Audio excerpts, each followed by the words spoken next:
Hello everybody, welcome to the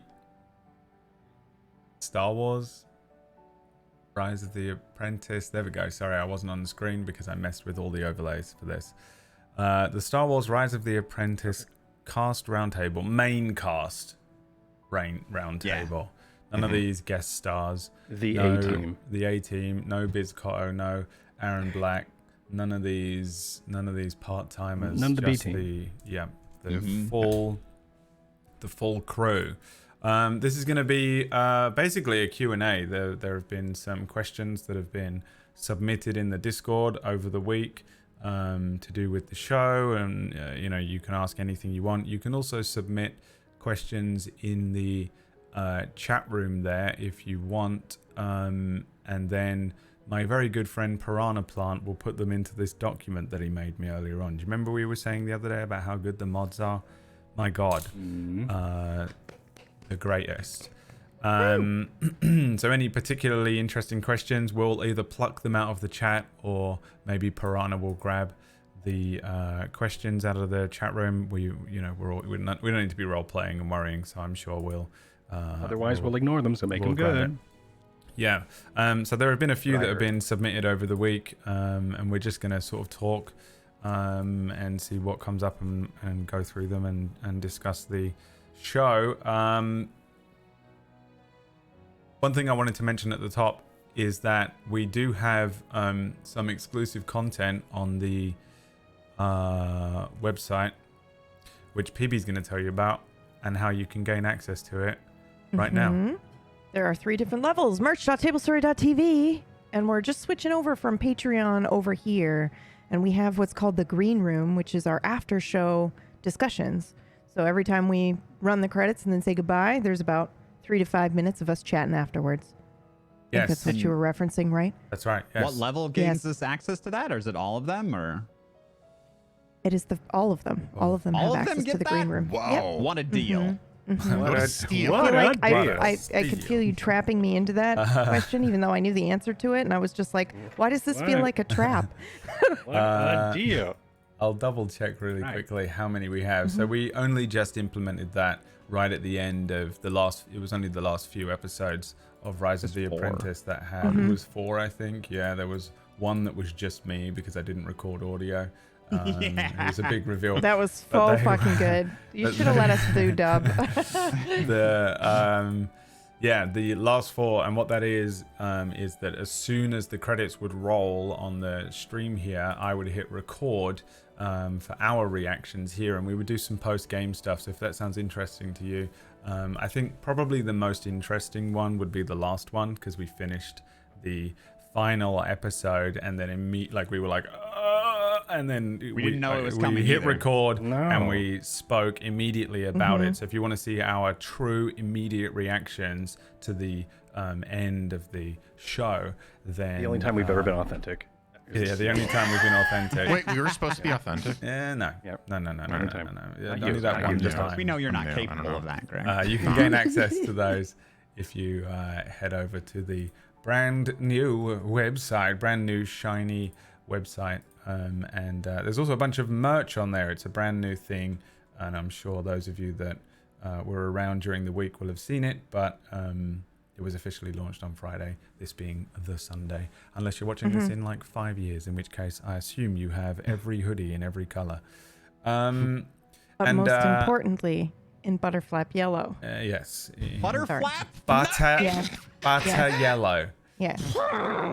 Butterflap is before your time, all right? But it is It's like a thing. Butterface. But not on the web. Okay.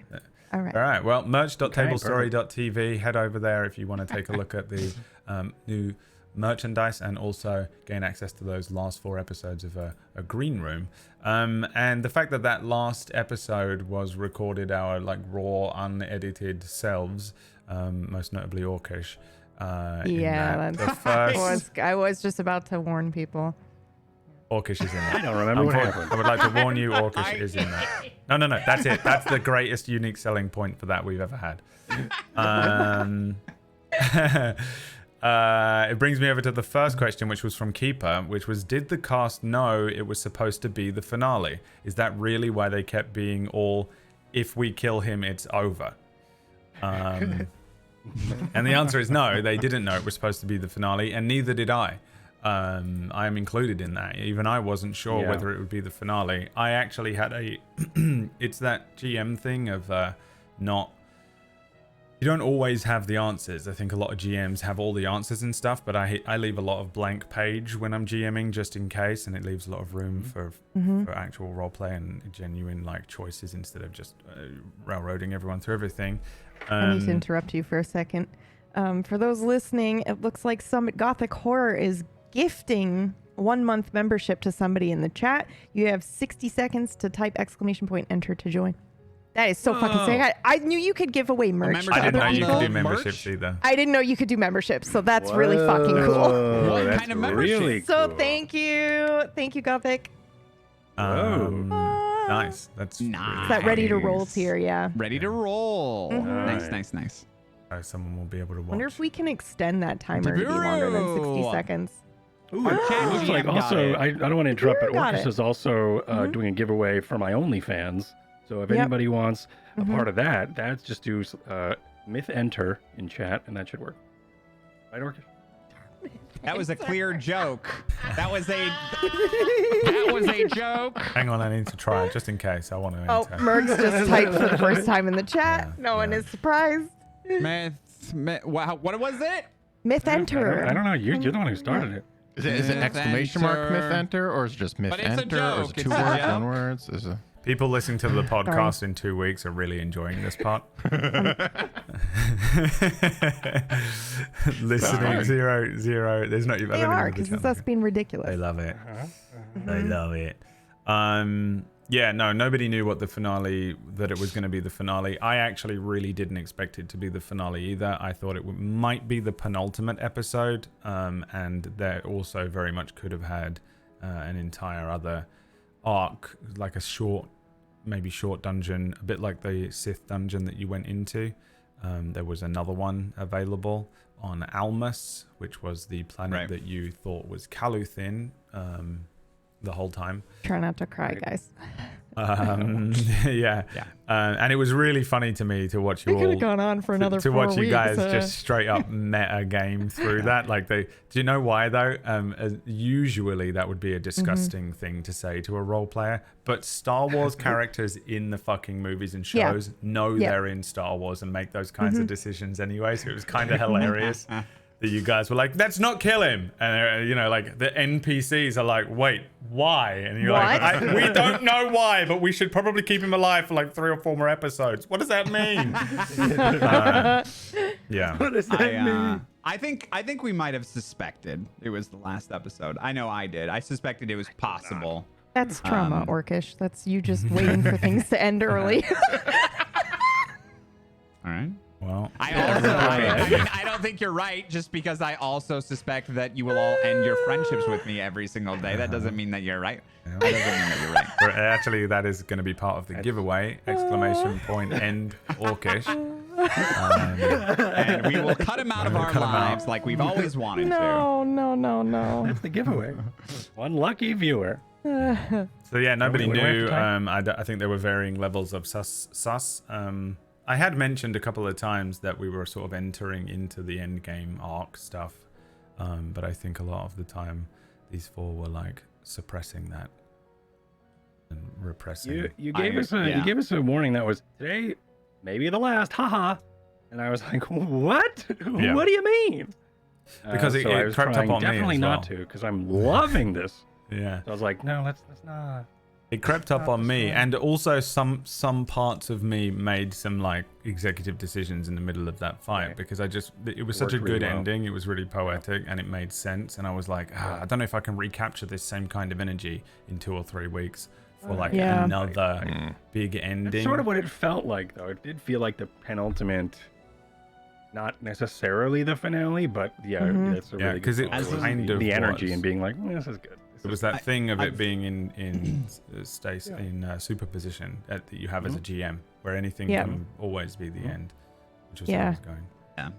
And I noticed as the a- moment when you went to push him through the doorway, I was like, oh, okay, this is how we do. My GM brain was like, all right, we shove him through the doorway, close the door, we leave, and then he gets the holocron, powers the fuck up, and then we've got another fight with him later. Yeah, so push him through the door. yeah, that's what I Yeah, thought fell off too. screen. Right. Yeah, We see- yeah. Yeah. And then we try to chase him to We wherever he's almost going did next. it too. It was Yeah, I know. like, and you had really good dice for your roll, and I had really bad dice. Somehow I succeeded and you didn't, I so it failed, just yeah. wasn't meant to be, man. Yeah. And you hit just that wasn't meant to be. 100, like it's just.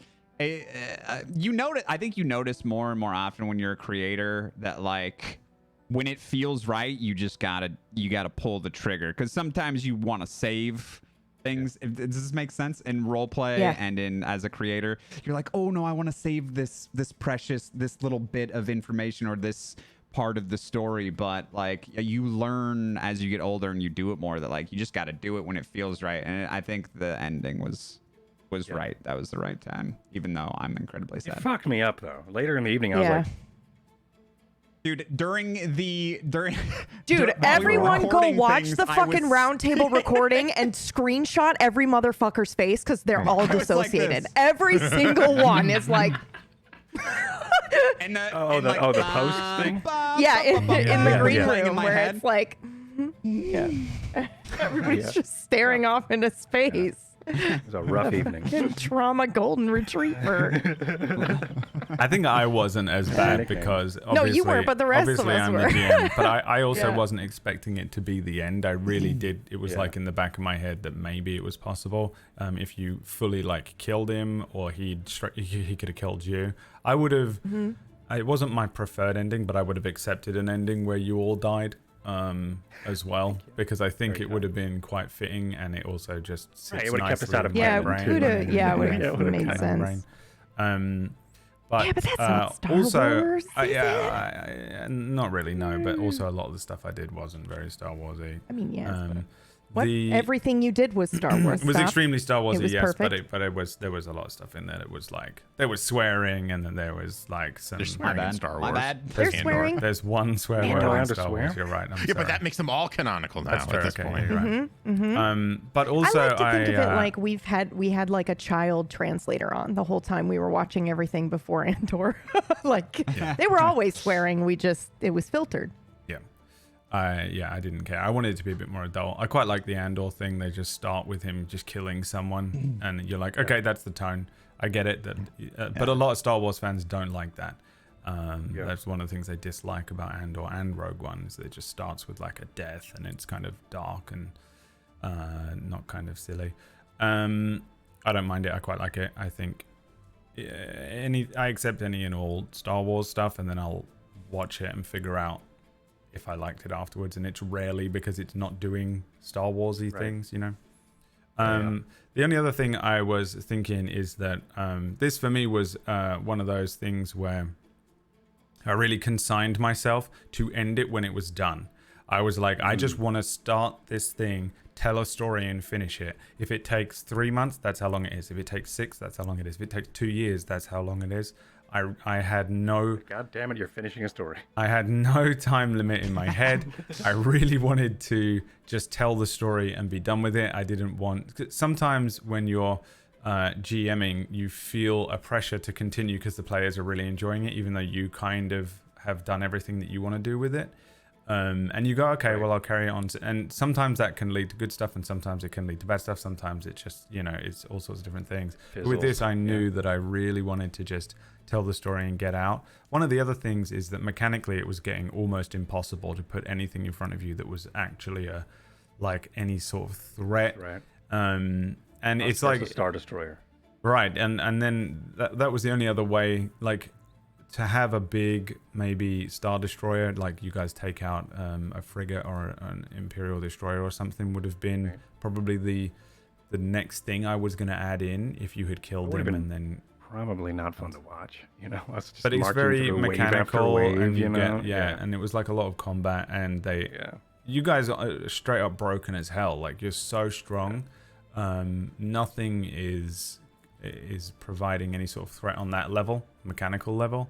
Yeah. So it's just like I mean, what am I going to do? You know, like as a GM at this point, from the mechanical side of things, and I like to blend everything. So I was like, I've sort of told the story I wanted to tell, which wasn't a huge deal for me in this. Some other shows, it feels more like I want to tell a specific thing and get through certain things. But I kind of ran you through all of the scenes, the Star Warsy scenes. I ran you through all of the scenarios, and you had a pretty good character arc. I do think we could have had another segment where you guys really either consigned yourself to helping Dax or cutting him out, you know, and going through that, because that's a story arc in of itself. Which is an interesting one, and I think would be interesting to potentially explore. But it would have been I would have had to find ways to put things in front of you and make it feel like there was stuff to do, and also it not be you just constantly on the run from stuff, because that's kind of all you can do with this kind of story.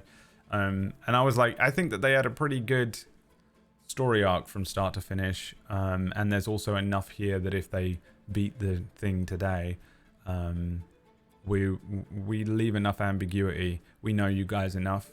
We've left enough ambiguity in the story and with your characters that we know you. We can imagine and we can extrapolate like kind of ideas of where you guys might have gone and what you might have done next.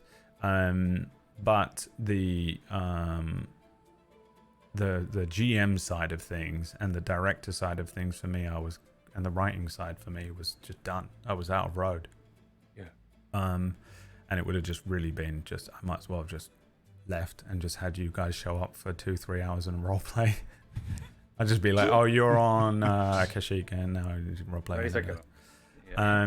Brings me into the next question from Gary. It's a 2-part question, one for me, one for the cast. The first part was, who was the apprentice that was rising? Don't answer. Oh, no? Okay. I wouldn't. I think that should be left open to the audience to figure out, unless you want us to answer who we think it is, but you shouldn't give the real answer. That's my opinion on it. All right. I mean... Sorry, Gary. Gary hates me now. Yeah, he absolutely hates you. He needs... I just robbed everyone of the real answer. Killing him for weeks. Okay, I'm sorry. Please, go ahead and answer. Well, my answer is that I don't know either.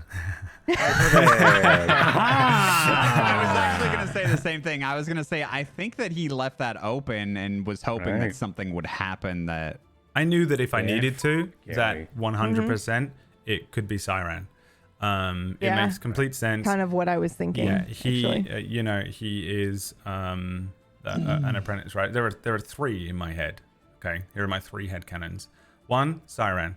He's kind of a Vader apprentice, and he's sort of just the initial Inquisitor. He's the proto Inquisitor from the Inquisitorius project. 2 was Vader himself. This is set in a period where Vader is the apprentice. Sith. Mm-hmm. He is rising to his like pinnacle of power as Vader. And it's just like, as much as I knew that I wasn't really going to be able to have Vader in it too much, or anywhere near as much as I wanted, maybe it's set in that time period. And 3 was like, if any of you went dark side, could be Dax, right? Yeah.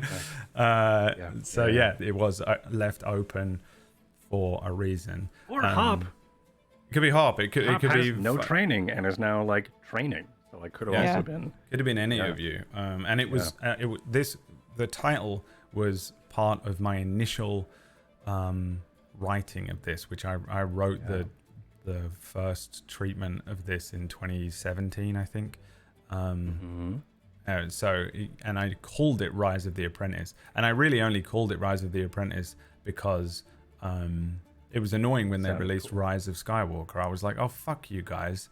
And then they released Jedi Fallen Order, which was a very similar story. And I was like, oh, fuck all of you guys. If I could show you my shitty Google Doc, and I've showed it on stream before. Real. That I got to see it. Yeah, I have the, like, you can go in and do the file details. And it says, created on the 30th of January, 2017. Is when I first wrote the initial ideas for this, and it was called Rise of the Apprentice because I knew I wanted it to be like in this period and there to be maybe a bad guy and stuff like that. And I've spoken before about my initial ideas for what I wanted to do with a villain. So I don't know if anyone cares, so I won't talk about it. But the next part of the question was, for the cast, where do you think the group went after the fight? Kashyyyk. Kashyyyk is the answer. No, I don't think so. Real answer. Not a real answer. Maybe, actually. Dax knew someone that may have been on Kashyyyk, and we don't know what's going on anywhere. Yeah. Right. So, So that could have been a Kashyyyk was lead. an option for you guys pretty early on as well. Yeah. I think we would have. We were all messed up. I think we There would would have have been gone some somewhere bickering. close by, to somewhere that had some that was maybe probably outer rim, not under the Empire's purview, that we could purchase some repairs and medical treatment. So Tatooine. It's hard Yeah, to say Tatooine. without. Yeah, it's hard to say without role playing it, because there was, like, we did have that cool happy ending, but there was a lot of Yeah, there was a things lot of that we were tension. dealing with still, and there was a lot of There was. tension that needed to sort of get aired out. So I don't really know. I think, yeah, Outer Rim seems like the possibility, but there's also, I think, realistically, I think Rugo would probably want to try to get to Calathan and try to get to whatever the staff was and secure it in any way possible. But I don't know. Yeah, it's an interesting one. It takes, like I said, it would take a scene for us to figure out which would end up with us bickering. There was a small moment during the finale when I thought we were like sort of bodying the bad guy, and I was like, oh, holy shit. And my brain went, oh, he's like doing this on purpose so that we beat this guy and the show's not over. And then we go to this place to get the fucking thing, and Vader's there and we all die. And that's it. Right, 'Cause we can't survive, right? Yeah, right. And And then I was like, and then he turned into like ghost form, and I was like, oh thank God. I was actually That's not the tempted case. to put Palpatine there rather than Vader, because there is some legend stuff where Palps gets hold of that stuff and just starts wrecking parts of the universe with it. And I was like, I could just bring this into sort of some sort of Legends and this canon would be- and have you guys fight him. But I knew that if you were to encounter Vader or Palpatine in this, that they would absolutely wreck you guys. we would die. We would have, it would be one of that's those it. scripted And? deaths. Yeah. And then he gets You just be like, you're dead. the part of me that wants this to fit in Oh, that's true. Legends Yeah, canon you wouldn't be able to- would have absolutely killed you all to like slot this into the puzzle piece area. But you're not that kind of GM But I'm not that either, kind who of just GM. takes away that agency. So yeah. But it was on the cards for me. It was a thing. It was a potential that I was playing with as we were playing through. Yeah. I thought for sure it was going to be Vader or just a whole bunch of clones that were going to show up outside that door. Oh, I And was convinced I was convinced it was Vader for like a hot minute. I was like, he's actually doing it. He told us he wasn't going to do it. I believed him, and he lied to me like he's lied to me about everything else in this fucking game. It's going to be Vader. And it wasn't, and I'm so glad, because we would have died, man. There's no way out of that. The A actual host of clones release. was Line, also actually. on the cards. What? The what? A host of clones was on the cards as well. Yeah. Like you got retaliation for the Order 66 and the Diamond Squad, and then the rest of the company that Diamond Squad were a part of. Yeah, they found out that we did it were and came potentially after going to us. come after you. Yeah, but again, Yeah. it's a Been lot good, of like dude. it's a lot of running, and it's a lot of like ultimate. Consequences would have been so good. These endings were like very negative and very very. guaranteed you would have been slaughtered by some of these things. So you guys kind of like flying off into ambiguity, Mhm. it works for my brain too, and the way I like to end stuff. I'd rather That was end- perfect, because the kid in me that has always wanted to be a Jedi and like in Star Wars, that was very good. Like we got to play the whole thing, and then it didn't have a horrific ending. But it is still open. If you want to say the headcanon is that they all flew off to get the staff and then they get fucking wrecked and are dead, and that's then you get to say that, and that's pretty cool. Yeah. Yeah. but I don't have to role play through that part. Some Be people, like, all right. some people really, really hate ambiguous endings, which we have been told. I've done ambiguous endings, you've done them, and it is like, people will just send you shit like, this is the worst, and you're like, cool, great, it feels amazing. Cool, But, awesome. but it's one of those things where sometimes I'm just making stuff for me, and little me, who is watching this as well. And so I tend to lean into that if I can. I like a wrapped up ending as well. It's just a little more difficult to do. All right, next question is from Debiru.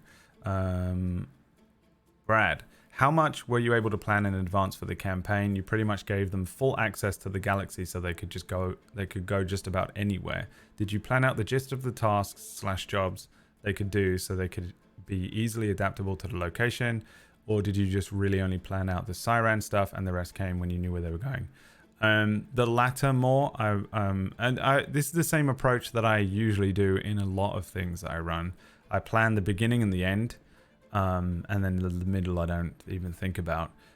This was a bit different. I didn't really plan the end. I knew what Siren's goal was, and I wanted to see how I could make you guys fit into that. I knew that this was going to be, originally this was potentially going to be a chase for lots of different holocrons, and a race between you and him that you were aware of.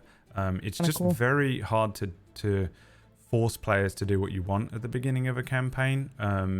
Darkfire, I literally had to chain you to a thing and be like, you have to do this, and that's one of my favorite ways to do it, but it's not my, I'd prefer not to, but usually that's what it is. And with this, I really wanted you to just like to have, the first episode was planned tightly, like it was down to like I planned everything down to you flying away, and generally it went almost exactly how I wanted it to go.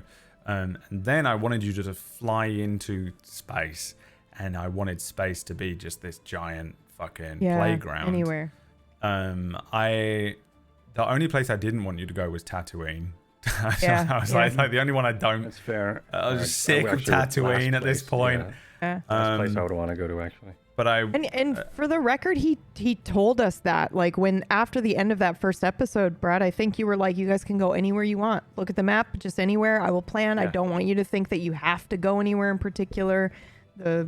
Just anywhere. Please and tell I me do feel like you said next episode. I would prefer not Tatooine because it's kind of, I'm sick of it, but you can go there if you want. So the only stipulation I had was that, like, if possible, can you do the little RP moment of planning where you're going to go the week before, so that I have a week to study, because this isn't just me making stuff up off the top of my head. You guys wander into a random city in my homebrew setting. To look it all up. Different. In this, I have to like go and check, and like I have to know, and I have to. It's like studying. It's weird. Even when you go to places. If we'd gone to Tatooine, I just would have cried the entire time anyway. The funny thing is, Tatooine's probably the only one I wouldn't have had to study for. I know. Landed in Mos Eisley, and I would have been.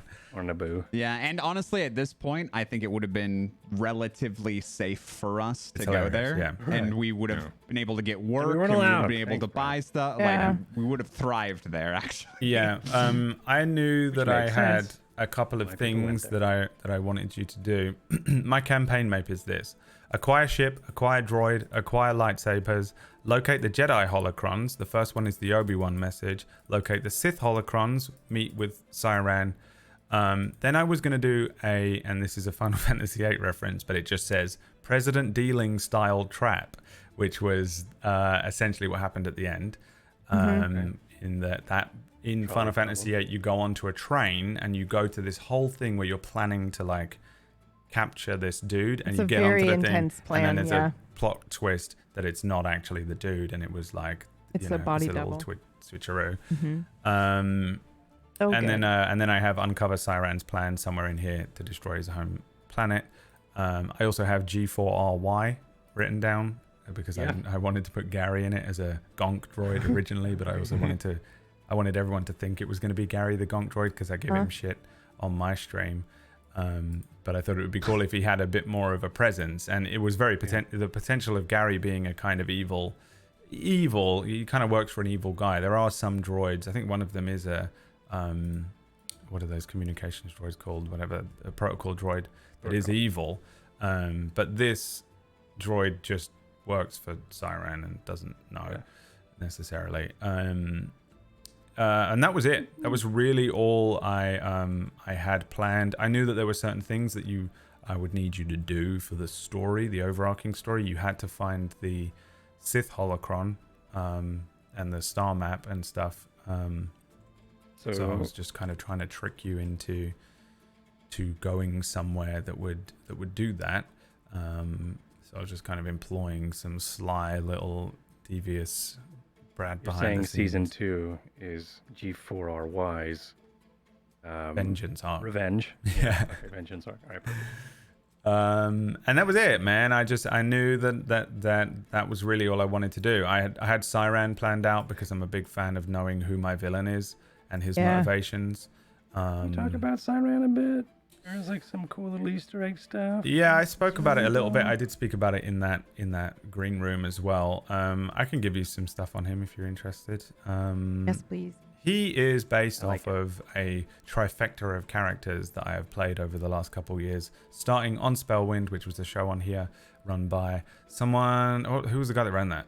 What was his name? Can't remember. I don't know, but he had terrible hair. He had like the worst hair, and it was crazy. Whatever that guy's name was. Mythomatic or something. He's not in around. that Yeah, he- Mythomatic. I don't know. No, I think he changed it to something else.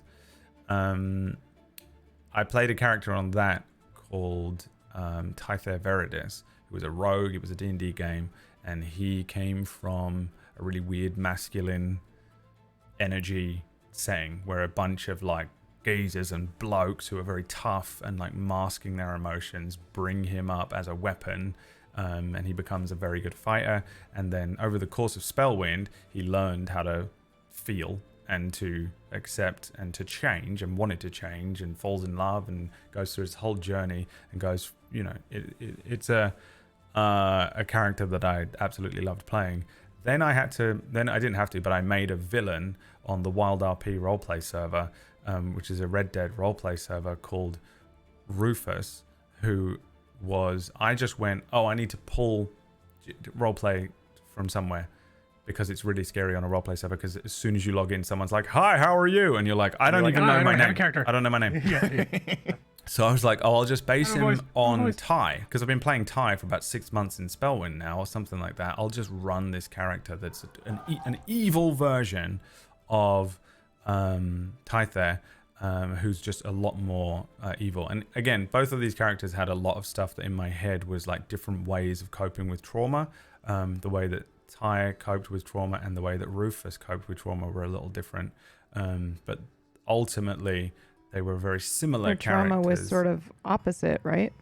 Right. Like you had base trauma, but you had frost and fire going a little bit, right? Ty was dealing with trauma through trying to help and trying to become a revolutionary, and he wanted to just follow Shea Guerrero into the fires of Evervale, and burn down the system and rebuild.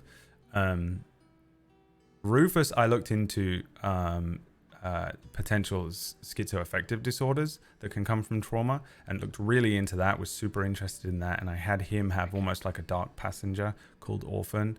And it was a thing where his whole family, he'd lost his entire family in a fire, just like Ty did. But he manifested this thing that made sure that he would never be alone ever again. And he also just kind of does what he wants. But he was also a psychopath, I think. He was, probably. I like to look into these things and research them, but not diagnose my characters, just kind of go, well, maybe this is what's going on. And the way that he copes with stuff is like that. So then I just went, all right, well, one of the things that we didn't really get to see with Rufus was him reach his potential as a character. And so I went, all right, well, let me see how I can do this again. And I started looking into how I could how would the Force work with schizoaffective disorder, but more leaning towards multiple personality disorder, which a lot of people used to misclarify as schizophrenia. And I was like, it would be kind of interesting to have a character who has multiple personalities, but one fully has access to the light side and one fully has access to the dark side. And my head was bouncing back and forth because I was like, it's a cool idea, but it's kind of tropey. Maybe it's offensive, can't tell. And I was like going all over the place with this thing because I was like, it's kind of interesting, the idea that you could have this true flip of personalities, but they have access to magic. Like the Force is this actual magical thing that is around everyone. Wouldn't it be interesting if the villain was going to be one of the NPCs, that a recurring NPC for you, who was a light side Jedi that you met? And you guys meet this one character called Sai, who is like helping you. Oh my God. Thank you so much, Greg. I'm so sorry. I pressed the wrong button. Sorry. And, This is why I say muted all the time. It's okay. I appreciate it. I get it. And so it would be really interesting if you had an NPC who was a good guy, who was your mentor. Well, didn't need it because then Greg rolled up his character. So I kind of changed it a little bit around that time because I was like, well, you're already probably going to potentially have an older mentor character in Greg's character, and I don't need to have this other one. And also, I just wasn't sure about doing the whole thing. I didn't think I'd be able to pull it off. I wasn't sure if I wanted to do something that was a little too kind of on the nose, a little tropey with that. So instead, I just went with, all right, he doesn't have multiple personality disorder. He's not schizoaffective or anything. I think it's DID now, but yes. He's just emo. He's angry is what he is. That's a full switch. He's an angry teenager. And I was like, I don't know how to role play that. I don't know how that No feels. clue. Yeah. So I just kind of went, wow, imagine if you had somebody who was bullied or abused or something, and they go another stretch for you. They go through that moment, and I've been through this. All of my characters are based on something like this, but you go through a moment, or I went through a time in my life where I just wanted to lash out at the world. It wasn't like I really did. Maybe I punched a wall. Maybe I Kyle memed and drank a Monster and ran out of the house. But imagine if I did have access to evil magic. We that would be not dead. only The world would not exist. Not only is it evil magic that goes that your you nose. have access to, but also tempts you like a drug to use it, and it makes you stronger and stuff. So I was like, well, okay, what's the first thing that I would have done had I been bullied and I was now not just kind of potentially wanting to lash out in a childish, emotion-based way with very little like wisdom or experience in life, but if I had access to magic, I'd destroy the planet. And I was like, okay, that's his thing. So the interesting backstory for him is I partially based him also on Cyrano de Bergerac, which is a character that is his flaw in this Renaissance like classical writing is his self-consciousness and insecurity about his nose. He has a big nose in this play. Right. Yeah. Yeah.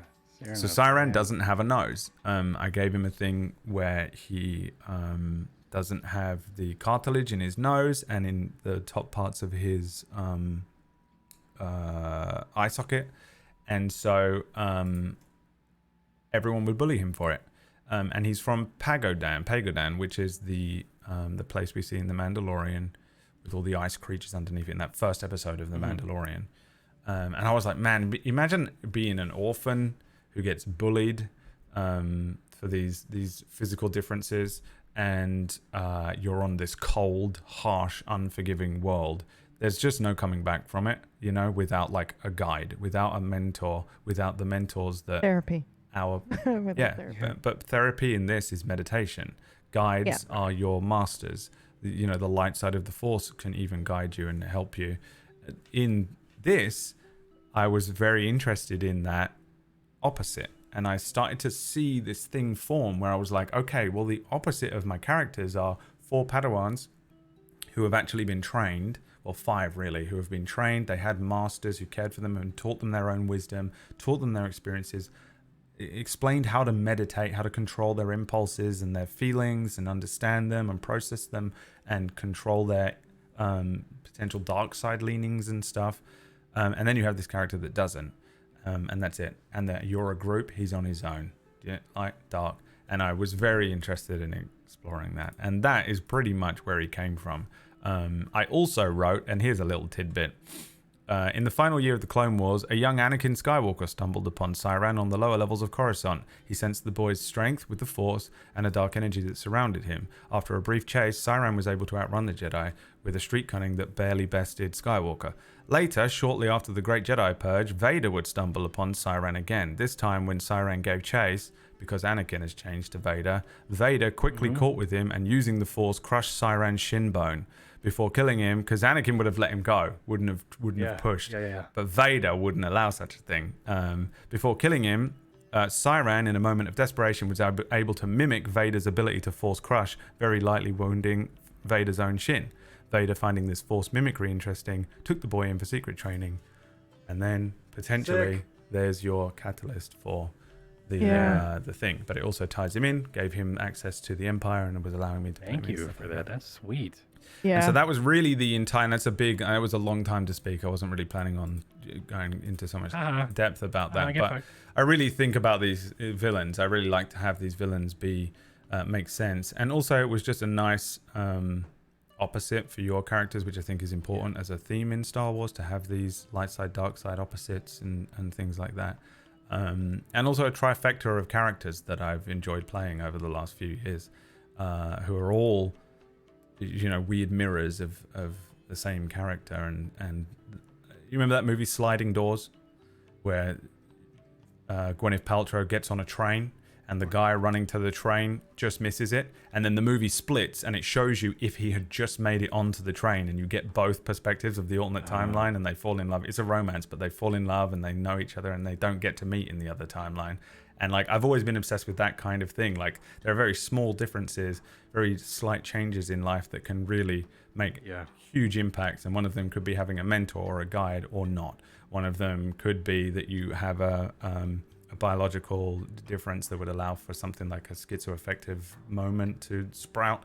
And one of them could just be that you fall in love or something. It could be all these different things. And that has always interested me. So it's been kind of fun for me to play these three different versions of this same kind of character. All right, that was the whole thing. But basically, to answer your question, Debira, I didn't plan really any of it beyond the first episode, which is very strange for me to do. And I did a lot of, it was like studying. This felt like studying and directing rather than like homebrew character driven, but also me just making a bunch of shit up on the fly D&D game. It's homebrew, but you had to make it fit into a certain criterion lore, which is super cool. Yeah. Challenging. You did well. You did great with it. It was awesome. Yeah. Stooge says, what planet or place during the show did the players want to visit most? And for Brad to bring to life as the GM. I wasn't really bothered about any planet that you guys went to, if I'm honest. There's nowhere that I wanted to GM specifically. I just knew I didn't want to do Tatooine. Chords, I think, is Kashyyyk. Yeah, easy. Yeah. Yep. Me also. Mm-hmm. Kashyyyk was up there for me too, just because I, had a little backstory there, and also Wookiees. Yeah, I had zero backstory, but I just love. But honestly, Tatooine would have been cool. Yeah. That would have been cool, like going through Mos Eisley before it becomes historic. Just that would have been cool. Oh well. Well, I know the most about that planet.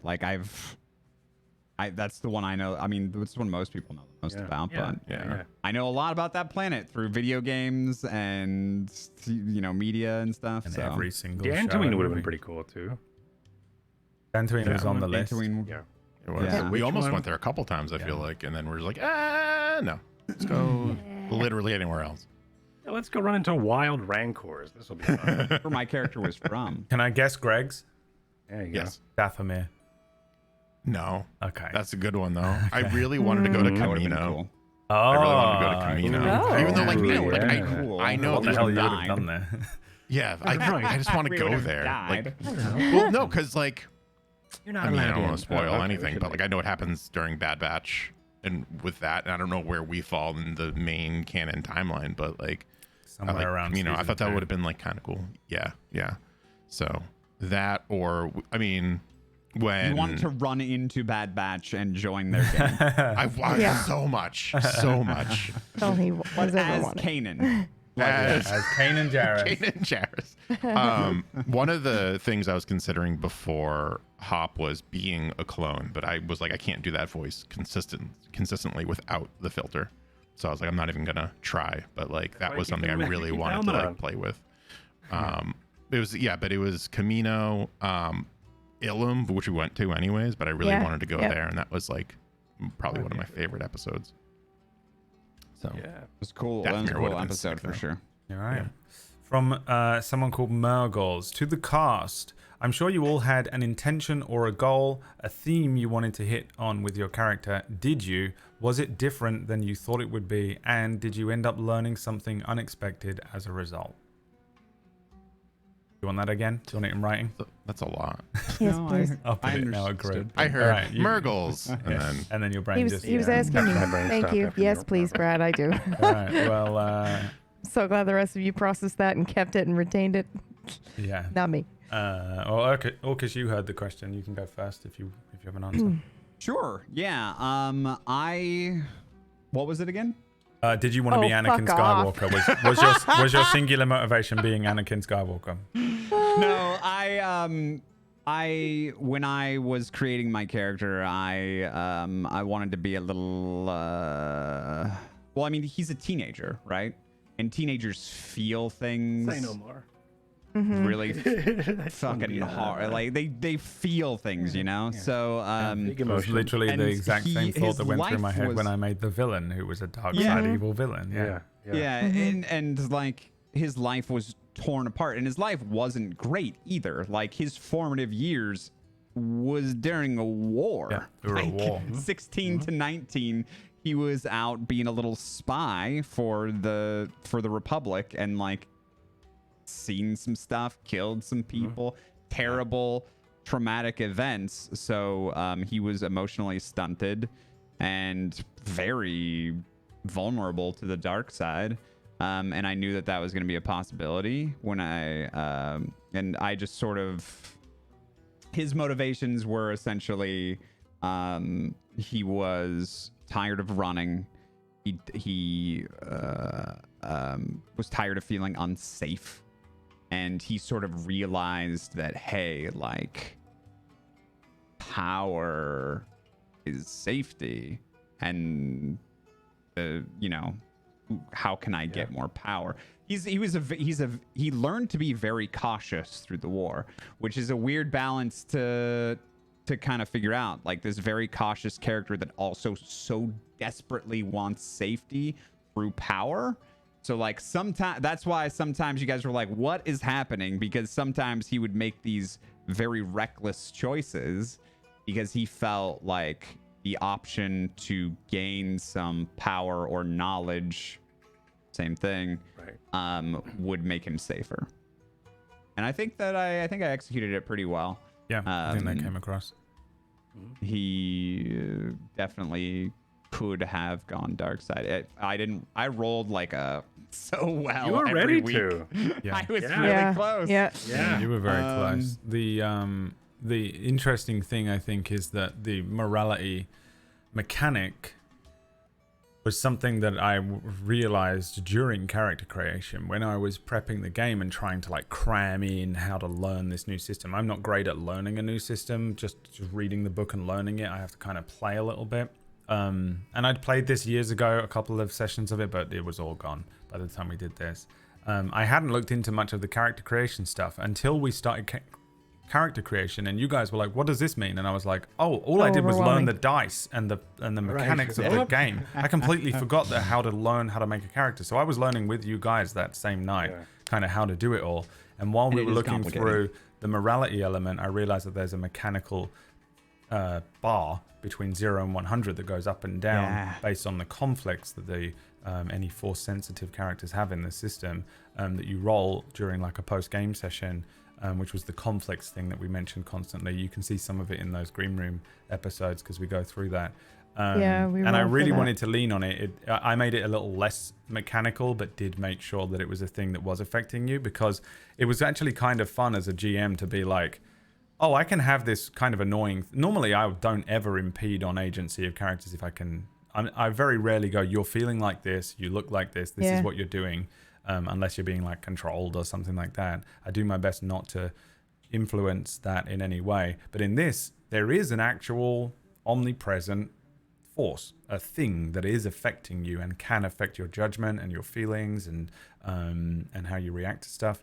So it's kind of nice to have a mechanical thing and be like, well, this is the number that is influencing your role play. Do whatever you want to do with that, but there is a number here that is legitimately forcing you to react in certain ways. And there were times where I think, PB, your character, I was like, man, she's pulling all these conflicts and she's doing all this like potentially questionable stuff. It's all philosophy, so there's never a dead wrong or right.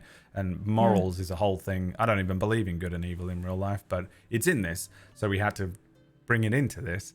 But your character kept going light side.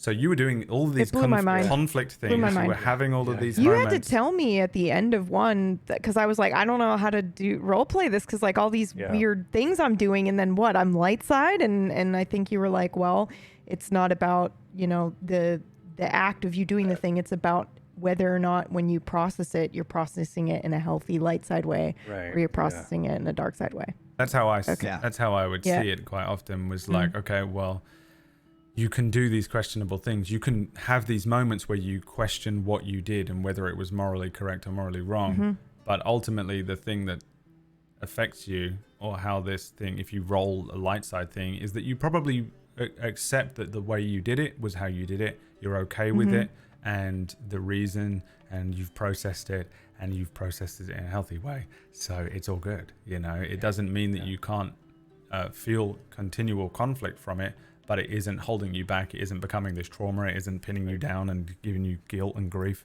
to constantly influence your thing. And I think a lot of it was interesting to watch you go full like Paragon by the end, which I don't think you had intended. And Rugo was one that I did see as very Paragon-y. He was kind of a classic paladin with that classic temple guard training. So you going light side would have fit. If I wrote this as a book, that's how I would have written Rugo, you know? And Dax, that's how I would have written him. Hop would have probably sat dead middle. And Nuada, I don't know how I would have written you as a character, but if I had been given the amount of conflict that you had done, I probably wouldn't have written her this way. I would have been she would have been going crazy, the guilt, she'd racked it, and blah, blah. But actually having her go light side, and then just what was interesting for me was you having to confidently carry on. You gave yourself an excuse that I don't think you would do in real life. To go, you know what? These were my decisions, so I'm confident and I'm standing by them, and this is the reason, and I know that I've done okay because magic said so. And it was just this thing where you get like a thing Jesus that loves goes, me no matter what. Jesus loves you. It was so fun. Which is a dangerous like, line to cross maybe, but it is a bit like that where you have a confirmation from this omnipresent thing that is a morality barometer. I think my original intention for her, though, well, because I also did the thing where I think Orcish did this too, where he played a version of another character that he had explored before that wanted to explore again.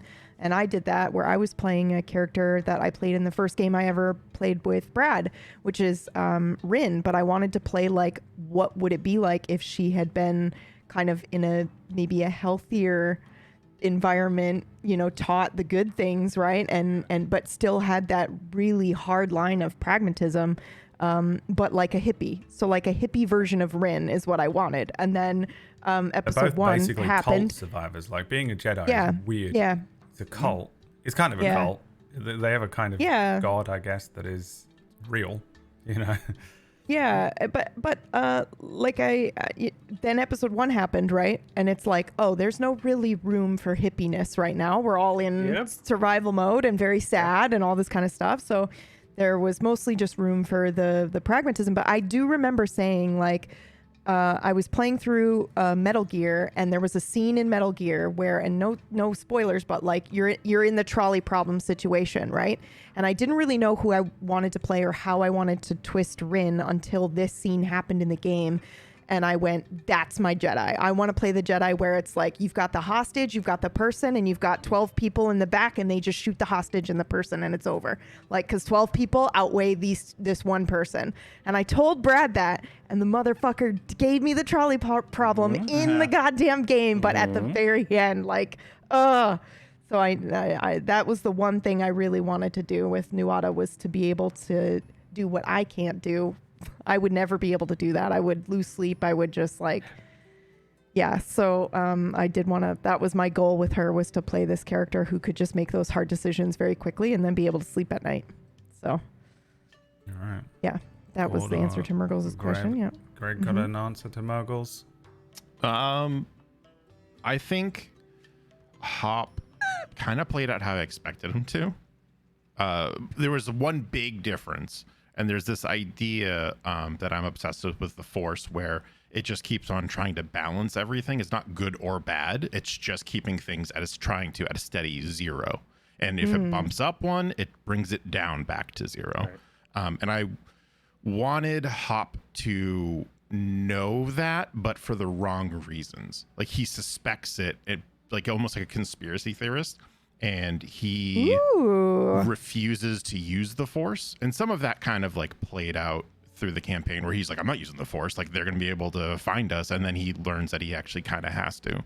So what turned into, or what was an individual who was overly cautious to the point of paranoia and super secretive, ended up kind of evolving into him cutting out a part of himself, which was the Force, for a decade, maybe more. I don't remember the exact timeline. I have one, I just don't remember it off the top of my head. And he went through his adult life, or most of his adult life, just being half a person, essentially, and how that stunted him as an individual. And you see that in his failures, and you see that like he was the one who fell the most in the whole campaign. And it's him relearning how to be whole. So with the help of teenagers, essentially. Yeah. So and that kind of cool reflection on your upbringing. And then I was terrified to play a teenager. Right. Like, I put up a big sink. I was like, please don't make us play teenagers. Please, please, please. And we're playing teenagers. And I was like, kind of hard to do with Padawans. Like, it's even, you guys are quite old for Padawan I just as well. Didn't want to be playing a teen in a cult. I tried to make it it was just me putting my feet in and like, please don't drag me back there. I had the same thing. I was coming up with a villain and I was like, oh, he needs to be the same age as them. It'd be weird if he kind of wasn't. I guess it doesn't have to be, you can have an older villain, but I kind of wanted one that was younger. But actually, for me, it was easier. I had the opposite reaction where I was like, "Oh, if he was a kid, he's not thinking about anything. He's easy, He's just giving into his fury and hatred and anger. That's perfect for Star Wars. This is all I know. I only know big feelings. Yeah. In school. Also, not using the Force would have been super difficult, and we already had a difficult member on the team, so I decided. It's true. Not to. It was Rugo. What do you have an answer as well? Just fire the gun, Rugo. Just fire the fucking gun. My original thoughts for Rugo when I built the character was I wanted to make a gray Jedi. And I was like, I want him, and I even said this, I want him to be Qui-Gon's like favorite, like the student Qui-Gon wishes he had. And then I started to make the character, and I started to see, I was like, it'd actually be kind of, and I saw Strain, and then I started to see some Strain, like regrowth potential with the engine of his ebb and flow, and I was like, actually, this is kind of cool. So I started to do that, and I was like, how do I make this person who's already connected with the Force passively a part of this as a gray Jedi? And that was hard to like keep that.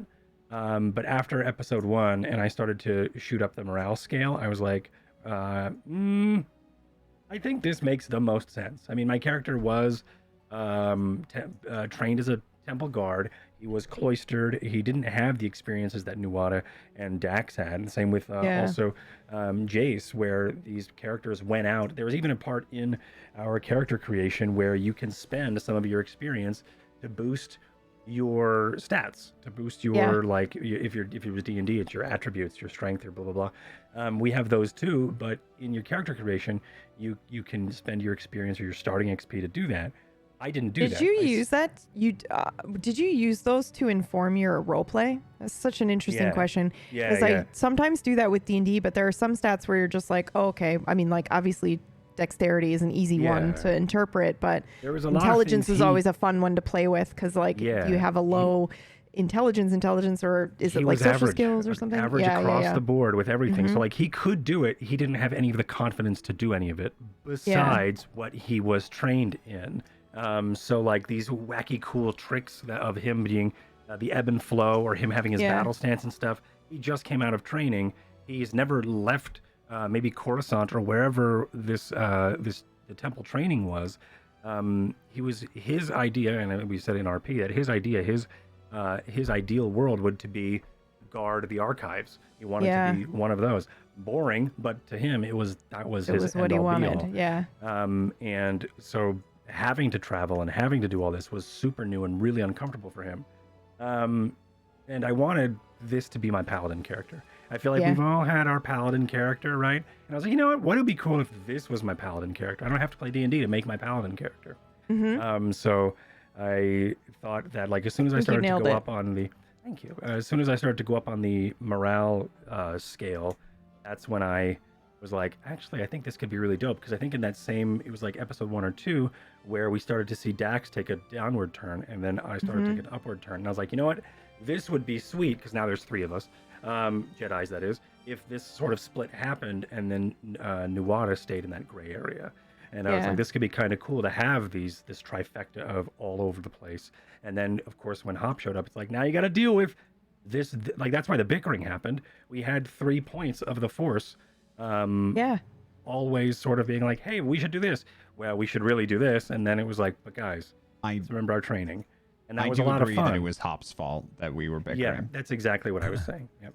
It's actually not even Hop's fault. It's Greg's fault. I learned that, what was it, like 5 episodes ago? I was like, we were like, we're not going to bicker. And then I opened my mouth and Hop is just like, hey. And I'm like, oh my God, it's Hop. Oh, it's me. It's happening. It's me. I'm the problem. Oh no. Yeah, but I just playing as we fly through hyperspace. I switched early on into this light side Paragon thing, because I think as soon as like you can gain more bullshit if you get above 80 or whatever, and I was like, oh shit, that sounds cool, and it just made sense. So I was like, you know what, let's do Paladin, let's do Space Paladin. It's not, I don't think Ruga would have been the Jedi I always wanted to play, because mine would have been a Wookiee Jedi. But I was really happy with what happened. I liked what happened on the character sheet. I liked his stance. I liked what happened, and there was more stuff that could, like Ruga. I don't want to answer more questions if they're in the chat, but I was going to go gray, and then I swapped to go light, and I'm happy I did. It was really cool. It was really cool to sort of be that stick in the mud. But it's also being a stick in the mud when it comes to RPing like this can be seen negative, because like you don't have any fun, you don't blah blah blah. We're like, let's go kill the goblins. No, we have to be nice, or like those sort of things. But it was a lot of fun to try to stay true and to try to let things happen, because he was like, a lot of his emotions and morals were walked on when it comes to like the last moments before the fight. There was a lot of those like moments where he is just like, he knows he should probably just sit back, because he knows his view is not as realistic as everybody else's. And I really enjoyed that. Like, there are times where he just shut his mouth because he knows he just came out of training, and his stuff could be, all of his training could be exaggerated. Like, his view of the Force could be exaggerated compared to the people like Dax who have been out into the field, you know? So there's a lot of times where he's like, okay, maybe I'm just, I think it also gives a bit much. A lot of depth and dimension to role play when you do it. Like when Hop shot the droid, everyone's like, oh, he's so mean, but it creates such an interesting moment for everyone to role play around. I've never really been too bothered about having a group that are all different types. A lot of people get stuck on the Paladin, has to get stuck on their oaths in D&D and stuff like that. But I think if you're, as long as you're with a bunch of good role players, which you all were, it isn't an issue. It doesn't matter. I think all of you would have happily died to a really basic encounter with like a flea, Yes. but because of some roleplay internal conflict that caused, something to happen that meant that whatever.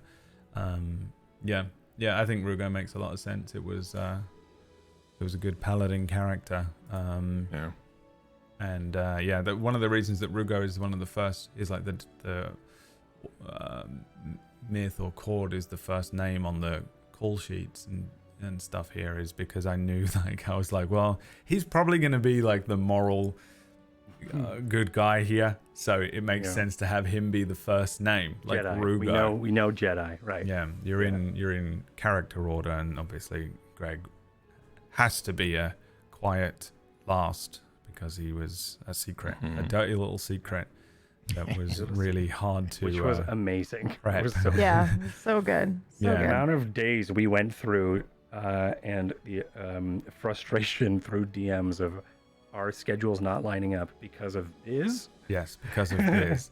Because of, And then every time the this schedule change would happen, I'd have to message Yep, and you're like, Greg oh, hold Yeah. on. and Biz and be like, so this is what's going on, this is what really going on, and then come back into a DM with you guys and just lie, just bald-faced lie. Be like, oh, it's because of this thing. It was just so annoying, but I was like, I hate lying to them, but I know It was that so it's great. worth it. Yeah, thank you. It was It was so worth it, worth it. Yeah, it was awesome. All right, next I loved question is from Last Socratic. Brad, would you ever run Genesis again, which is what this is called? It's also called the Fantasy Flight Star Wars role-playing game. Even offline. Definitely. I think we all came to we all really fell in love enjoy with the it system. at the end. It's one of those Really like systems that, for me at first, I mean, I used to bitch about it. I was like, man, the only reason I haven't run a Star Wars thing is because I just can't figure out what all these hieroglyphics mean. Like the still don't know dice, what they are, which one does which, and it's not as simple as just like, I rolled an 8. You know the number and you know what that means. Again, 8 out of 20. This system has a bunch of different symbols that represent stuff, but again, with that dimension, there's ways that you can fail successfully, you can hyper succeed, and it isn't quite the same as a like a natural 20 in D&D, which is just like, you have succeeded well. There's just loads of different ways that you can interpret the dice, and it leads to very interesting ways for what is quite a mechanical system. It gives you a lot of options to not be. It gives you a lot of options around a mechanical set of answers. It was the most fun crunchy system I've ever played. Yeah. And but it is quite hard to learn up front. I think all of us were like quite frustrated trying to figure it out. Well, also it's like with about a month or 3 weeks or so before this first episode. Except for Orcish, he picked it up immediately. Orcish was pretty good about picking it up, but I think even Orcish deliberated over his character for the first character couple creation was exceptionally complicated. Yeah. Because you don't know the system, you don't understand what any of the terminology is. Yeah, and you're like, what if I pick an ability that, and it's like, you get to do this. You get to, force die. And I'm like, I don't even know what that symbol means. So there's a lot of confusion but once we got rolling and started playing, and I love this system. I love it. Love it very much. It's very cool. Having played it to this point, I think all of us understand it well enough. I definitely do, to the point where I would love to run another game of this. The thing that gets hard in my brain, the thing that gets me messy about a season 2. If I ever did a quote unquote season 2, it wouldn't be these characters. It wouldn't be this story. It would be, I would run one of the other books. You said characters, not players, so I mean, players. it's still open. Completely different. It would not be this story. It wouldn't be a continuation of this story where we pick up where we left off and Star see Wars where Squad. you went. This is 3 God. books. This would system you play is. a Wookiee? Sorry, I'm so sorry. Yes, he would. Yeah, I know This you system would. is 3 books. We played Force and Destiny, which I think is the last one they released. There's Edge of the Empire, which is very smugglery stuff. You can mix and match them and stuff, which we were doing in this.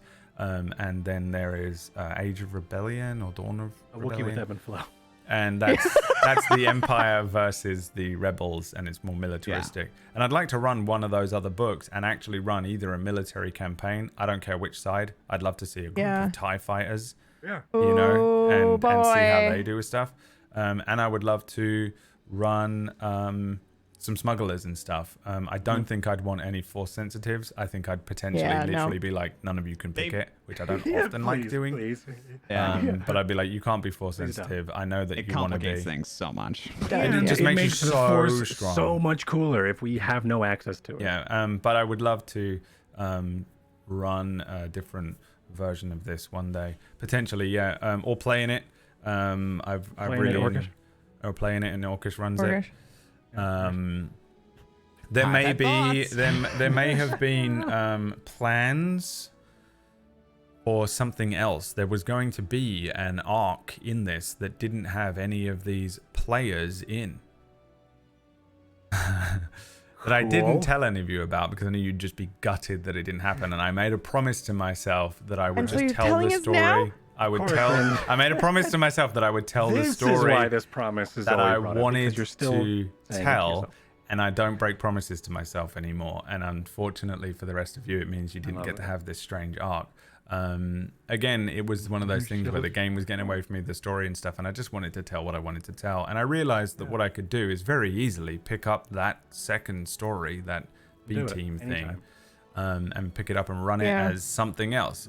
So So if it works Funny, out, you're saying that here. Like, I wanted to do something else, but a second ago, when you were like, I would like to do the war, I don't care which side, I was like, dude, it'd be really cool if you had like opposites, and then the finale is literally duke it Yep. out. Let's see who wins. Good luck. so the idea Okay. was a group There of it is. bounty hunters that were coming after Hold you. on. The last time you had this idea, it was a joke. Bounty hunters that we're chasing ourselves. Fuck No, off. it wouldn't have been you. It was a completely It would've been different somebody cast. else. In a different Oh cast. my I had- god, I had that's all four of even them cooler. in a DM, and I was Ugh. it was in pre-production, In that DM, and they were never mind. gonna and then I was just gonna message you lot and be like, oh, you're not in this week's episode, but there is one, so tune in. And then just they were gonna come in, and I That was would've gonna been really have them cool. role play What? through bounty hunting you, because you guys had a bounty on you the whole time. Yes, we did. But yeah, it just didn't happen, and I know it would have been cool, but it was a logistical nightmare. At the exact Yeah. same time that it hit was the DM one, dream a that everyone month- goes yes, and then goes never mind. It was a logistical nightmare, but also my personal life was going crazy. It was that month I was Yeah. losing my mind, and my dog was getting sick, and I had all this stuff to do, and I was like going on a holiday, and we had a lot of stuff with Tablestory that we were working That on. month you were losing your mind. and the one you went on a holiday, that's Which month? It's so hard to. I know exactly which month that is. Sorry. He has more than enough currency to spend on. I just let him do it now. No, but and we were doing stuff for Tablestory, which has been the new merch launch, and I was prepping under the table with technique and things, and it just was like, I kind of Technique's don't. fault. What I don't want to do is burn out and not enjoy this, what we have already, by trying to Yeah. force in this other thing. And I know it's like, it's very, very easy to go, oh, that would have been great, and I love that and that. But when you get down to a lot of people don't think about how logistically difficult it is to run one of these shows, and to get other characters, teach them the whole system, make their characters Right. with them, Oh my prep the god. whole thing, run the While whole, still run the answering whole our thing, bullshit and, then and reading our run this and do DM. and I was like, No way. oh, I'm already so overwhelmed. Oh, I'm not doing that. And I was like getting up, and I had to take the dog to the vet every 2 days and stuff. And I was just like, you know what? I am not going to do it. And I told them, I messaged the people. But it doesn't mean to say, because I do really like the idea of running something like that. So I have thrown just casually out like a Christmas special, or maybe a completely different season. That's a short run season thing of maybe having these players and these characters, or some blend of something like that.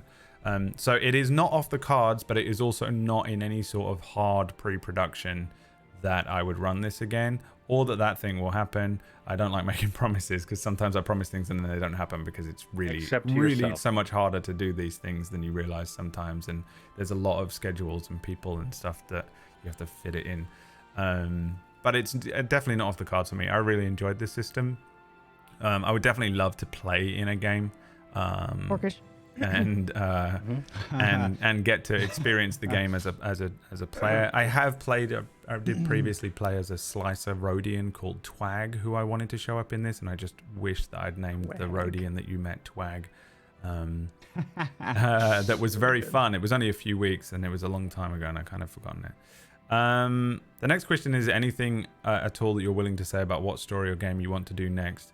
Not really, no. No, we'll see. He hasn't even told me. Yeah, I told you a bit bit about. Yeah. I have a tidbit about the system that I thought was really interesting. Yeah, go. That people may not know about with the thresholds, with like going light side or dark side. You go light side, you gain strain, right? Which is kind of like your mental capabilities of like handling stuff. But if you go dark side, you lose strain and you gain wounds. You become literally stronger. Like you can take more physical damage, but you're mentally weaker. Yeah. Which I thought was really, really cool. It is But really no one ever awesome. got there. Yeah, there's a question in here thanks, somewhere Dax. that I think I can bounce off the back of Well, that. Cord got maybe. there. I got Rico Cord got there back. literally The right at good the end side. of the finale. Yeah. Yeah, my Right, yes. You hit a, That was hit the most 100, amazing right? thing, yeah. Yeah, It was I had incredible. it was 94 and I rolled a 6. The way that works is you have if you have conflict at the end of an episode, you roll a d10 and then you if you roll above that number, so I had 1, and if I rolled above it, I would have gone. If let's say I had 2 and I rolled above 2, I would have taken the difference, and if I rolled a 1 or below the 2, I would have lost the difference. I rolled a 6 or whatever that was, I think it was like I had 1 or something, and I rolled a 7, so 6 was my sum, and I added that onto my morale, and it fit perfectly right, boom, into 100. So That's amazing. I fit right into You finished the campaign on like true Lego numbers. True full Paladin, light side, Paragon light side. It wasn't like over. It was just true, perfect fit. Yeah. I think we kind of answered that last little bit. So I'll move on to this question from Sabrina. From everyone, rapid fire. What was your favorite moment? When Brad told me I was in the cast.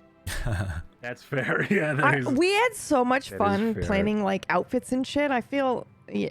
badly Yeah. that About Greg a didn't get to be year. a part of that, but we were fucking losing our fucking shit. It was I spent so fun. much money. Yeah. and I didn't use most of it. Yeah, we had about a year of Back when I had a job. because I think we got super excited, and I mean, like we were like, we're gonna do lightsabers. Oh, this is gonna be sweet.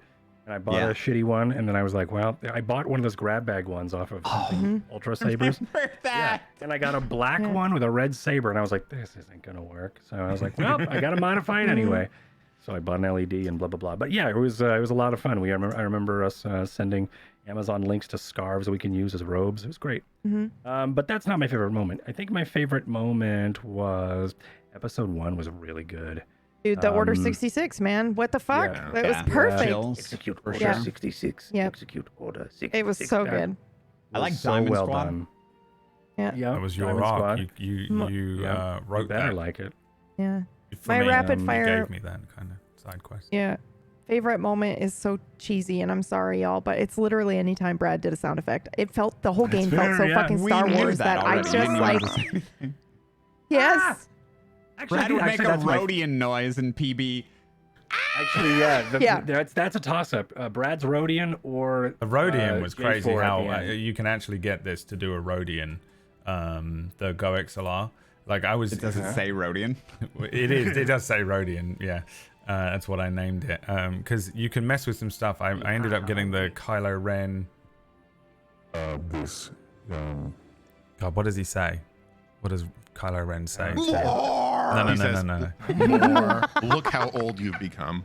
Look how old you've become. I know. Wow. I know what I have to do, but I'm afraid to do it, or I don't know I know if what I I have Yeah. to do, but I'm too afraid to do it. And I was like, pretty oh my good. God, you can get, I mean, I that's have to real do the American Adam Driver accent as well underneath it. How dare you? That was good, Adam Driver. Thank you. Yeah. And didn't so get to see as I pulled that for and then I used that for the, and then I just had to put a London accent on for, All right, I'm gonna find you. Yeah. Found you, by the way. Repeated so many times. Oh, I in know, this, so many times. because that's what he said to you in your back to. By the way, I think I hit every back to tank. They were all in there, and they just manifested in different ways. As soon as you which I said, really wanted to. found you, again, I was like, are you serious? That's his little It's still haunting me. It was so good. And the Rhodian, he's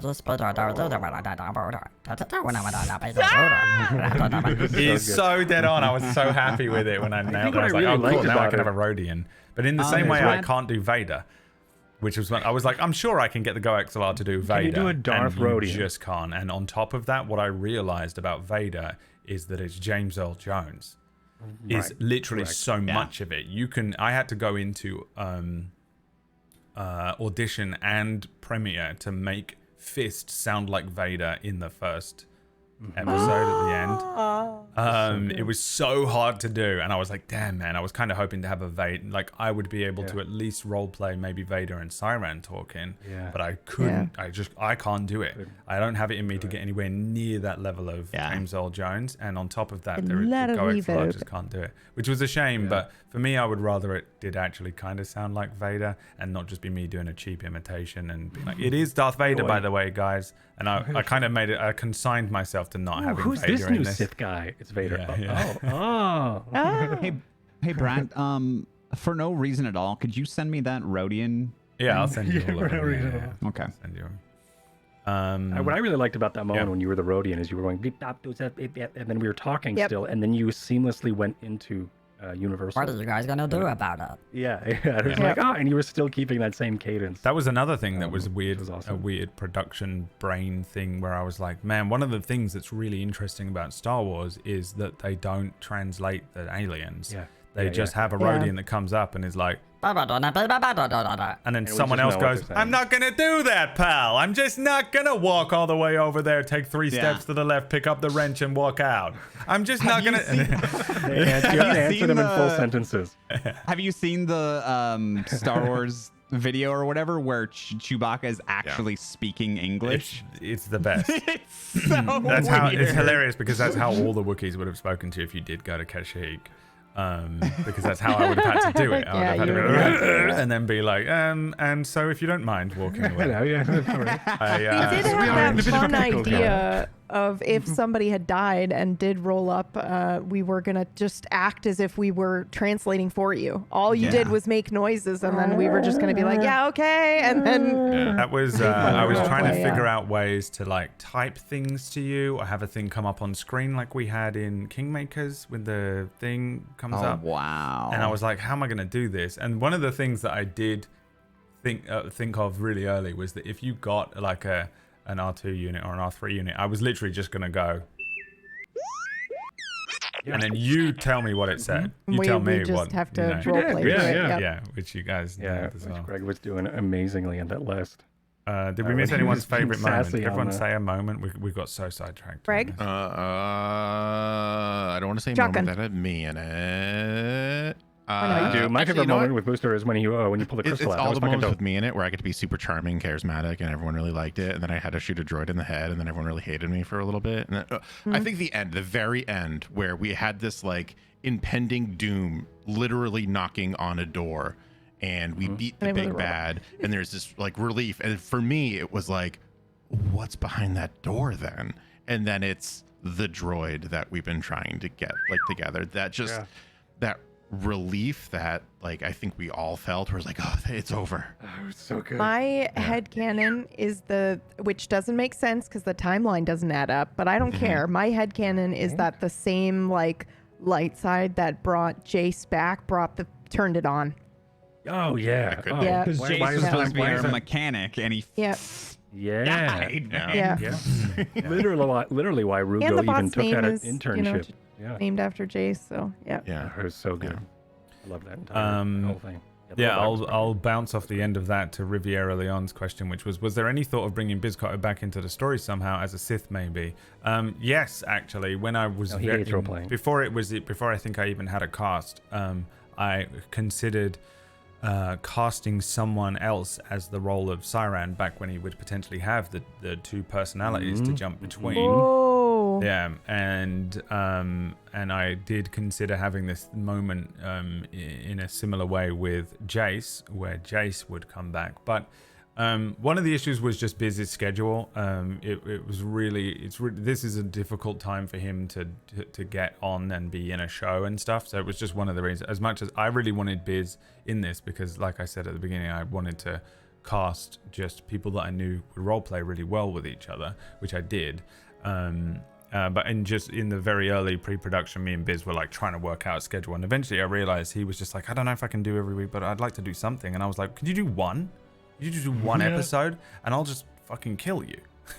And that will, because I just love blending reality with the mechanics of a show. There's something about it that I just love to do since Dying Order, and I wanted you guys to feel an actual loss. I wanted you to feel like he had died. You built characters together.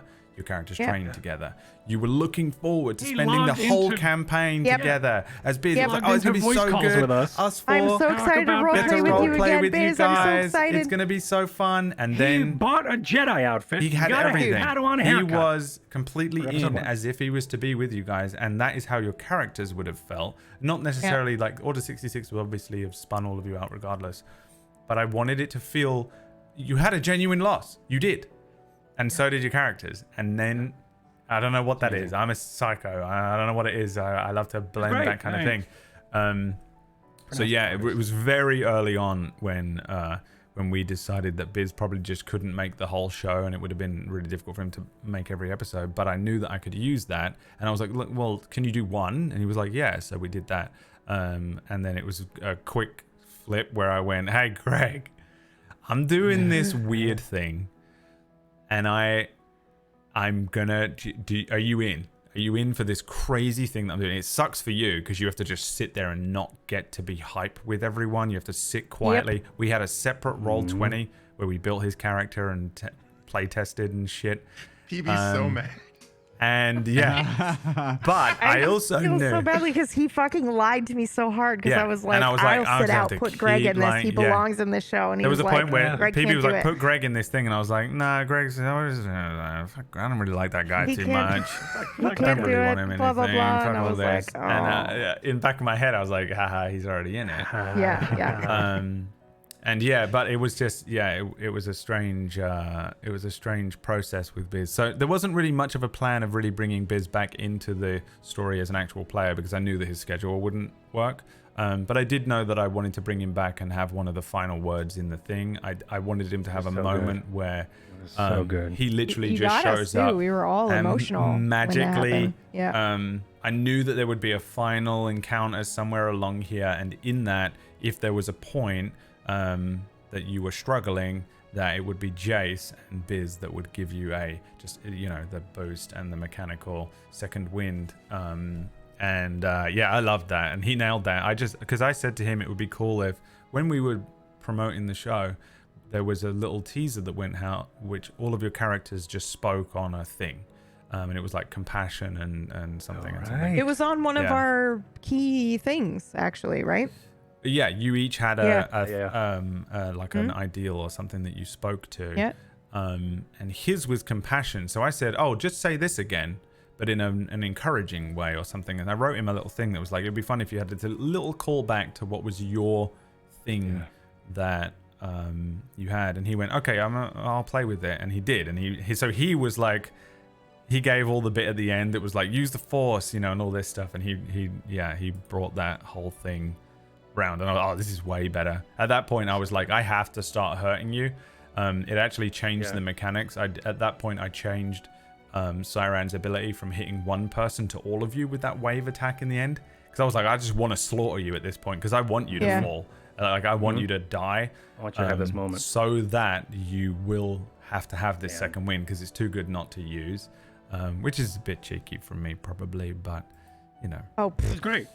We loved it. Yeah, it's that thing where I plan the beginning and the end, and the closer you get to the end, the more railroady I think I get, and I think every GM who's running a show should do as well, because you want it to feel a conclusive end. Couple more questions. Let's see. We've answered some of them passively, so we won't need to go over them again. If the Force was real, which of the cast would you most trust not to immediately go full Sith? Brad. Not to go full Sith? Yeah, Yes. who would immediately turn Sith and evil? No, not you. Not you. would be me. You would not go. It would No, it definitely would be me. I'm the Sith. You're the fucking Jedi. It's true. That is true. It's true. Yeah, it'd probably be Mhm. That's true. All right. Yeah, I'm Okay. too emotional, man. I'm too emotional. That's true. Yeah, you've Just fall- like yeah. break one every person immediate insults tenet. you, and that's it. They're That's a pile true. of ash. Yeah. Like it's true. over. And Jedi much. aren't supposed to feel anything. Yeah. Mm-mm. So, yeah, you're right. Yeah. So yeah, That was I'd from be Rain. so fucked. Johnny Katz, can you talk about the costuming and props, which you sort of did, but I don't know if you want to elaborate more. You sort of answered this one. didn't you? We I made my got lightsaber. Yeah, lightsabers together. I thought maybe we- you'd want to talk about your hair as well, PB, because that was always Uh-huh. good. Oh every week. yeah, that was pretty. I get to cut my hair now because I grew it out for real. Me Like, too. Yeah. Yeah. Same. Called literally Yeah, we all four did. We hair. all did. We were pretty I had like a- really into it. I had You a had a little Padawan braid braid. in the first Yeah. episode. Yeah. Yep. Yeah, like my uh, hair's actually long enough now that like I surprise myself. You know, like I'm turning or something and I feel something on my lower back and I'm like, what You're the like, fuck is "Whoa." happening? Same. So yeah, I'm just gonna I could, chop it all off. I can now. grow my facial hair again, and because I shaved it for Rugo and grew this bad boy out, which I actually really like. I may keep the long hair, but yeah, it was like we sort of Brad spoke to us about this show last year, Mhm. like last Mhm. April, not like this past April, the April before, and it's been scheduling. Really that long? It was something. It was. Really? It, We knew pretty early on, and then Yeah. we immediately were like, okay, no haircuts now because we gotta have Jedi hair. Uh-huh. And then and then so we were like subtly growing it out and just like getting Mhm. excited for it and figuring out costumes and stuff and I knew I and wanted to do scheduling. something different-ish Yeah. every week if I could with hair because Mhm. they did that just like you would makeup Yeah. today. You know, Yeah, their like, hair is um, always so intricate and very different every. like Leia, she always had like Yeah, wacky hair, yeah. or like Amidala always had wacky hair, Right. from scene to scene, which was super cool to see that. I remember And Nuada's purchasing. was in the diplomatic scene a little bit, so I was like, oh yeah, so I kind of probably have that habit. Right. Anyway, sorry, Orcish. Right, that's why Maya wasn't cast with no hair. Yeah, that's it. Yep. That's not why he wasn't cast. I remember purchasing a lot of different like costumes, and I really didn't use most of it. Yeah. Because I don't know, I Yeah, just felt same. like we're on the run there was only a few episodes where I was like, oh, we could do a costume change here. But like Yeah. my other costumes were like if he goes Sith and Mhm. if he's able to go like full like Force user too. I had like the Yeah. robe and stuff. But I was like, dude, there's never been any reason for him to not try and blend in Yeah. Yep. with Yeah. with regular folk. Yeah, So yeah. I never 100% I got Never some really really did a cool costume robes change. that I'm excited about that I like still have, and then the main robe that I ended up wearing because it's summer and fucking ridiculously hot is now Flowy. just my everyday bathrobe, Yep, and I don't yep. care because Uh-huh. I get to be a Jedi in my house. So, I like to it. answer Yeah. chat, I- I had 2 jobs at the time that I purchased all those costumes. So that's why I could afford them. I I really wanted Rugo to have that armor. I thought it'd be really cool. There was a Oh lot yeah, of that was very cool. that Star Wars Old Republic type. Like I was looking, because I did a stream, I did a craft stream where Chat and I were looking at designs and stuff for armor stuff, and I was like, how do these, like, I know like back in like 100 years prior or whatever, like back in the High Republic days, there were Jedis that would run around in their armor. So I was like, how could Rugo have that armor set in one? That would be sweet to have like that, not just have these flowy robes as a tank, but like actually have intricate pieces. So I really wanted to try to get something like that gorget and the pauldrons, but it was dope. Thank you, Etsy, for those like paper crafts. 'Cause I just used that and some tin flashing for a roof. And But then we I got to just- talk about your lightsaber. When did Okay, you well, know that you were fine. gonna? Yeah, like come on. Fine. Look at so- these fucking things. So I made this lightsaber. This is actually the lightsaber, the top piece. I don't know if I've actually taken this off since. This is the actual lightsaber, but I cut the blade to make it shorter. I forged this hook, this eye hook thing here. I put new bolts in it. This is like a logging hook that I thought would be kind of cool and like weirdly, like I thought that the I broke it. I thought that the saber that we found would have. I did. I should probably include that. But the saber that we found like wasn't human, right? So like maybe I don't know what race or alien or species would have this, which I thought was just super cool. But I just used a bunch of plumbing and PVC bits and dry brushed a bunch of gold on it. God, it's this so was good. once wood, but now it's not, which I have to redo at some point with some leather. And then this is just old piping, like plastic piping for plumbing that I got and then rebought or repainted, excuse me. And then this is a piece that just popped off, but it was hot glue. But this thing down here was just from an old, like Fisher Price, like shitty cheap lightsaber toy that I thought would be a cool little end. But that is Rugo's staff, because you don't see a lot of the staffs in like, a lot of the canon Jedi. But also he's going to be a temple guard, so I thought that'd be super cool to like give it real reason to why he would have a different blade than everyone else's. But yeah, that was I was really excited to do that. So yeah, Fucking Thank you sick. for bringing it up. Greg Very, went very cool. and went on a website that sold children's Halloween Han Solo outfits. I'm not much of a cosplayer at all, and that was one of the things that like I think Brad sensed that in me. He was like, "We can do this." He's like, "You don't have to cosplay." He's like, "I don't do it a lot myself," and I was just like, "Yeah, I'm but, like, sorry. I know who the Oh, hold cast up. is." But If he I said wasn't to one either you, until I started. "Do you want to be in a Star Wars game, but you have to Yes. dress up?" You would have said no. no, well, no, I also had a I'm whole like, internal no, you would monologue not. with myself about if and when Brad was ever like, "Hey, do you want to just do a table story?" Yes, was my answer. Yeah. And the caveat was, the cherry on top was that it was Star Wars. And I was just like, oh, yes, yeah, absolutely. But I knew what I wanted Hop. I have 2 jackets for Hop, and I only ever use the one because the second one is a leather jacket that I purchased, but it's just a cool leather jacket. I'm just going to wear it anyways. Yeah. But it's Yeah. way too hot for that. Are you kidding me? I Yeah, would've there been was a puddle. lot of.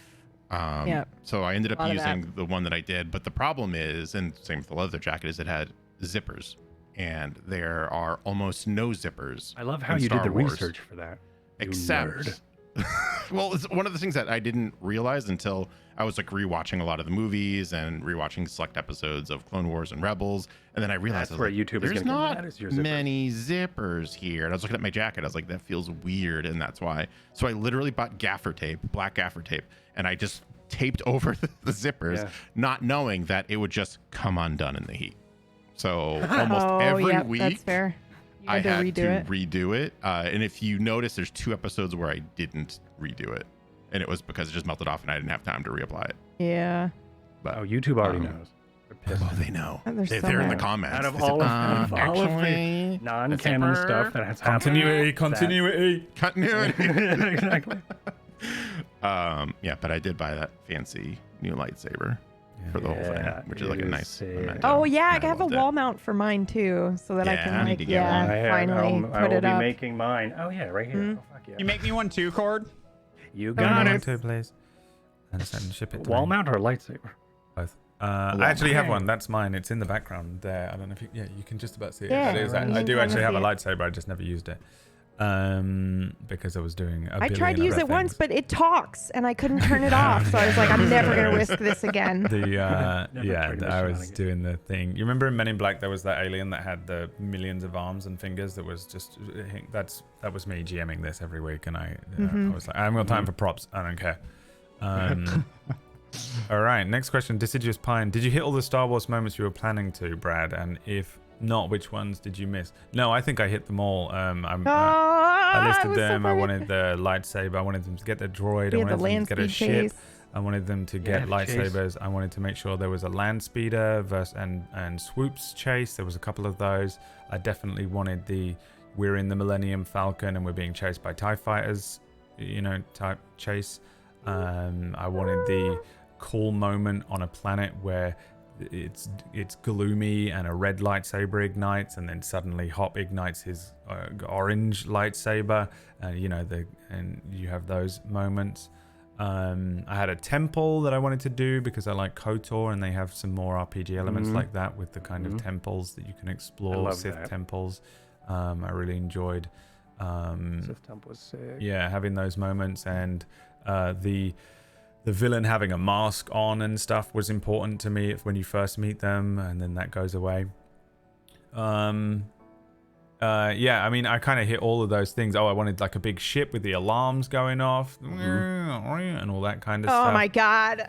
Yeah, I wanted you guys to be in your own starfighters and have the, this is where the fun begins moment where you're flying around in your own Like starfighters. every little tiny dogfighting. sound too, where you could have used something else. You didn't. You used something from Star Wars, and it was so It was. good. I spent an absolutely horrendous amount of time sourcing and treating sounds for this. Everything from music to sound effects to ambience and stuff. It was like it's a disgusting amount of time. I really wouldn't want to hesitate. I couldn't guess. You broke into a ship and went through, and you know they were stormtroopers. Season already. Yep. So. Yeah. Oh my god. Yeah, so you kind of did Yeah. everything that I wanted, rest really. my life. There were lots of different ways that you could have approached different things. Yeah, I hit all the moments that I wanted to hit. Speaking of sound, Green C67, will the soundtrack be available anywhere? So this wasn't a commissioned soundtrack. I actually found almost all of the music through royalty-free places and managed to source them. The only song that was commissioned for this is the opening theme by Fudge. Which was amazing, and that was so long ago that I got him to do that. And I remember sending him a message that was like, hey, I mean, I know it's crazy, and you're a dude, and you're not John Williams with an orchestra, and also you're not John Williams, and I don't want you to lose your mind over this, but what do you think about trying to do What are you gonna go do it? the Star He's Wars so theme? stupidly good. And he was Can like, we just there's talk no about way that for I a can second? do that. That's what he literally replied. It's just I impossible. was in the And I group was DM. like, he was like, I don't think I can do it. And then but he does that a lot. Yeah. And I was Yeah. like, okay, have a go. Just have a go. It doesn't matter. Just have a go. Yeah. And then I sent him the Clone Wars intro to Star Wars, which is very similar, but like has a different vibe. And I was like, it can be like this. It doesn't have to be the Star John Wars Williams theme, but time. legally distinct. Yeah. I don't mind what it is. And he went away and made 2 songs. One of them is very much like the John Williams theme. And the second one was the one that I went with. And they're both very good. But because they're both similar, there was not really a way for me to use them both. I did consider using the second one as like an outro theme for the final episode, and then just didn't because I didn't know the final was going to happen. And I had I was spinning so many plates. But I was going to do something like that and have a different ending edited, but just didn't get round to it. And I also got the halfway through, I realized that I kind of wanted Aaron Black to be talking to us as a mentor. Unrelated. And as I just want to have Aaron Black talk to me. it was almost completely unrelated. I just want Aaron Black to speak to me as a mentor in a mentor role forever. And so I was like, okay, I'll have a softer ending that has a monologue outro rather than like a big fanfare. But I did want to switch the music out for the credits and just didn't get around to doing it. It's one of my small regrets that I have for this. There's a couple of little ones in there, things that I didn't end up doing that I wanted to do. But yeah, for the most part, we hit all the hitting all of the points that I wanted to hit. I'm actually really happy and really proud of this for myself, which is a weird thing for me to say, but I like to acknowledge, because I really studied Star Wars for this. Outside of the fact that I am a fan of Star Wars and I have been forever, there are a lot of things wrong with Star Wars, but I've always loved it, and there's a certain feel to it, and a lot of that is in the sound, a lot of that is in the ambience and the sound design. It's very unique to Star Wars, and a lot of it is visual, so it's very hard to get that across, and I was very concerned about it. But I realized as I was kind of building this that it's scenes as well. There are certain moments. If you're a Jedi, you've got to build your lightsaber. You've got to have that moment of connection with the Force and with your mentors and with your yourself. And you went through that in Ilum, and I really wanted that to be a slow fucking just find your crystal and have a moment individually as characters thing. And I wanted you to be in the speeders, and I wanted you to be flying and fighting TIEs, and I realized that all of those things make Star Wars throughout this as well. And I have my favorite really moment love now. It's when you let me kill the droid. It's when you let me kill the droid. one of my favorite moments you was put you me in a doing the fucking Jedi game, and I was like, oh my god. The amazing kill of the droid from you, the shooting of the droid from Greg, all of your moments with on Ilum with the kyber crystals, I really enjoyed. Yeah. I was very happy with that was really good. Yeah, I loved it. I can't wait to rewatch this. This is, oh man. You're gonna watch yourself? Morgan and I are like, what? Yeah, I can't watch it back. So I'm sitting here like, I really enjoyed that. it and I'm really proud of it. But probably if I watched it back, I'd be like, Never oh my God, seen it sucks so much. Dr. Freud Star Wars, Jr. asks, can anyone guess? I'm kidding. Don't guess. We don't want to know anything that Freud is guessing. I was curious whether things ever got close to PvP. I'm thinking in particular when New Order tried to force control Dax. That seemed super tense. Yeah. I'm curious about this as well, how close you guys think you were to PvP.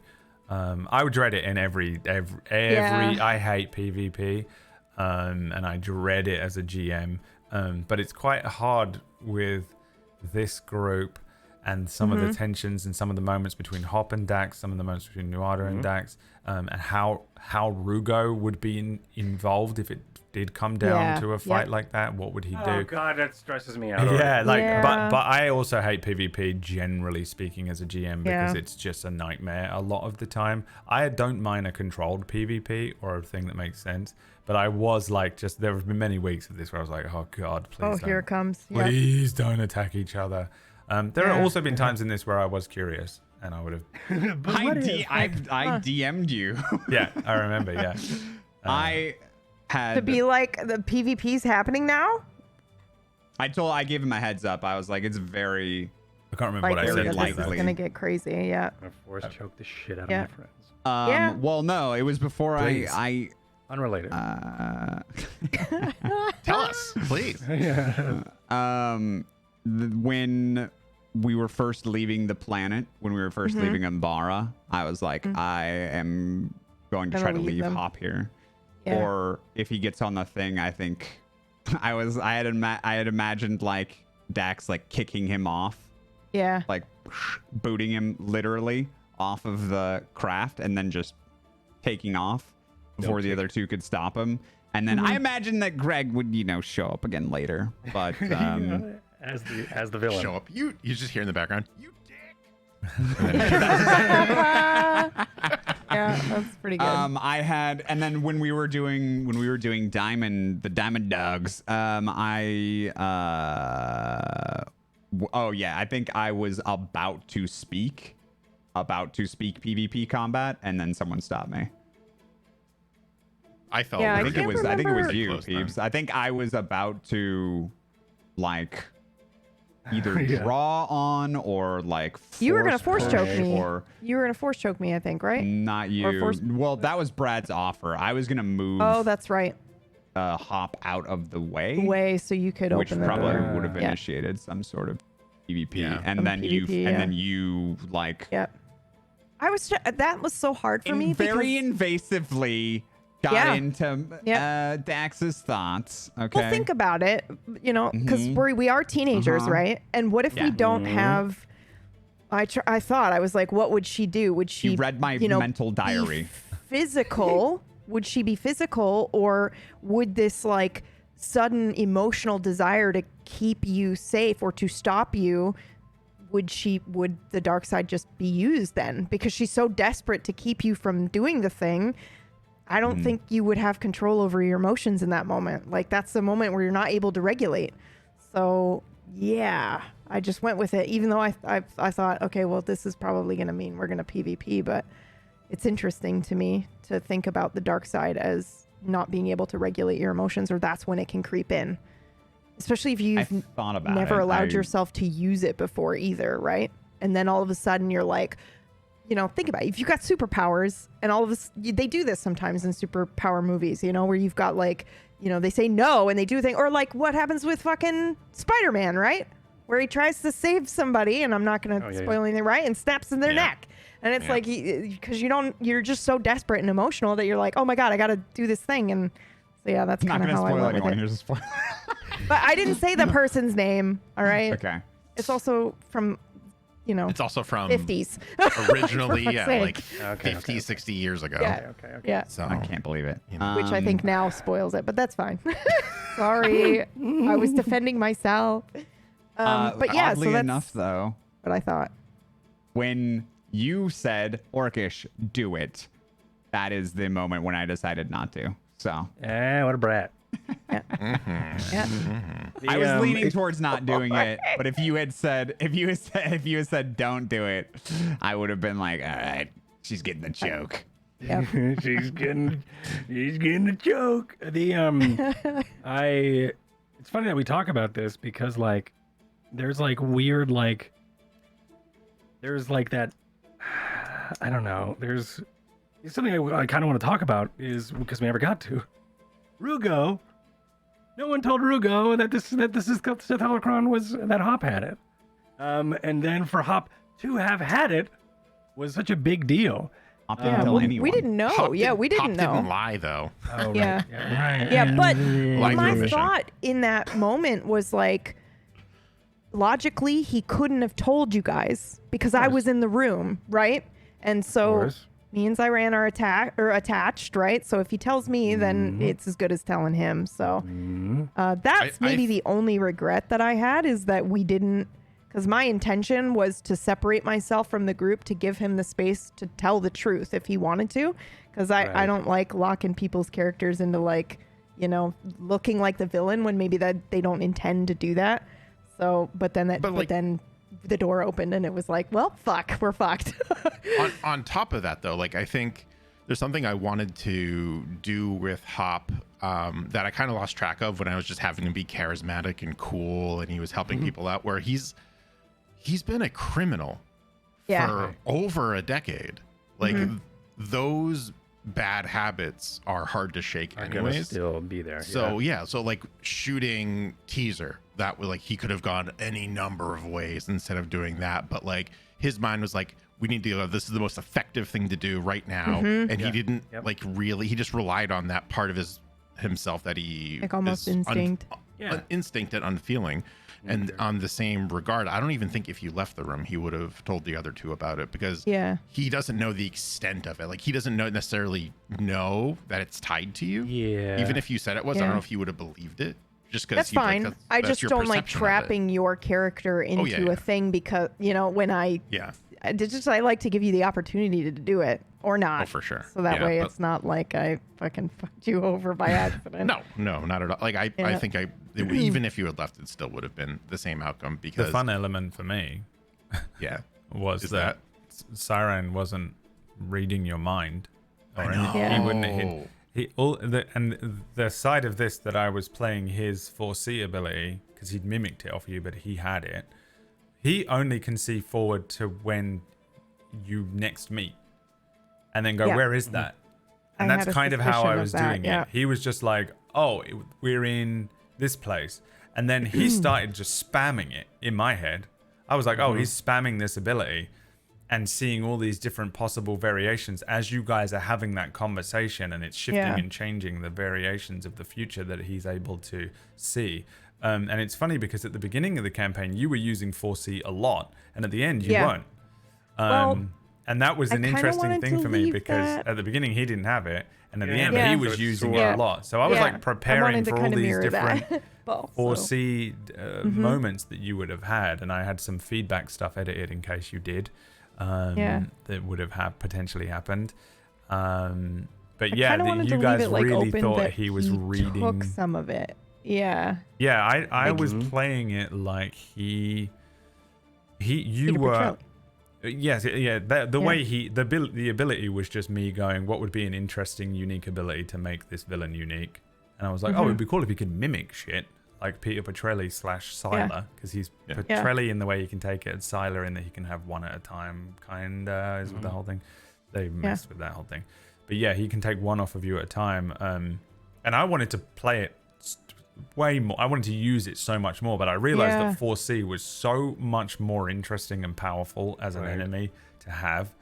I wanted to be in the middle of the thing and then take ebb and flow.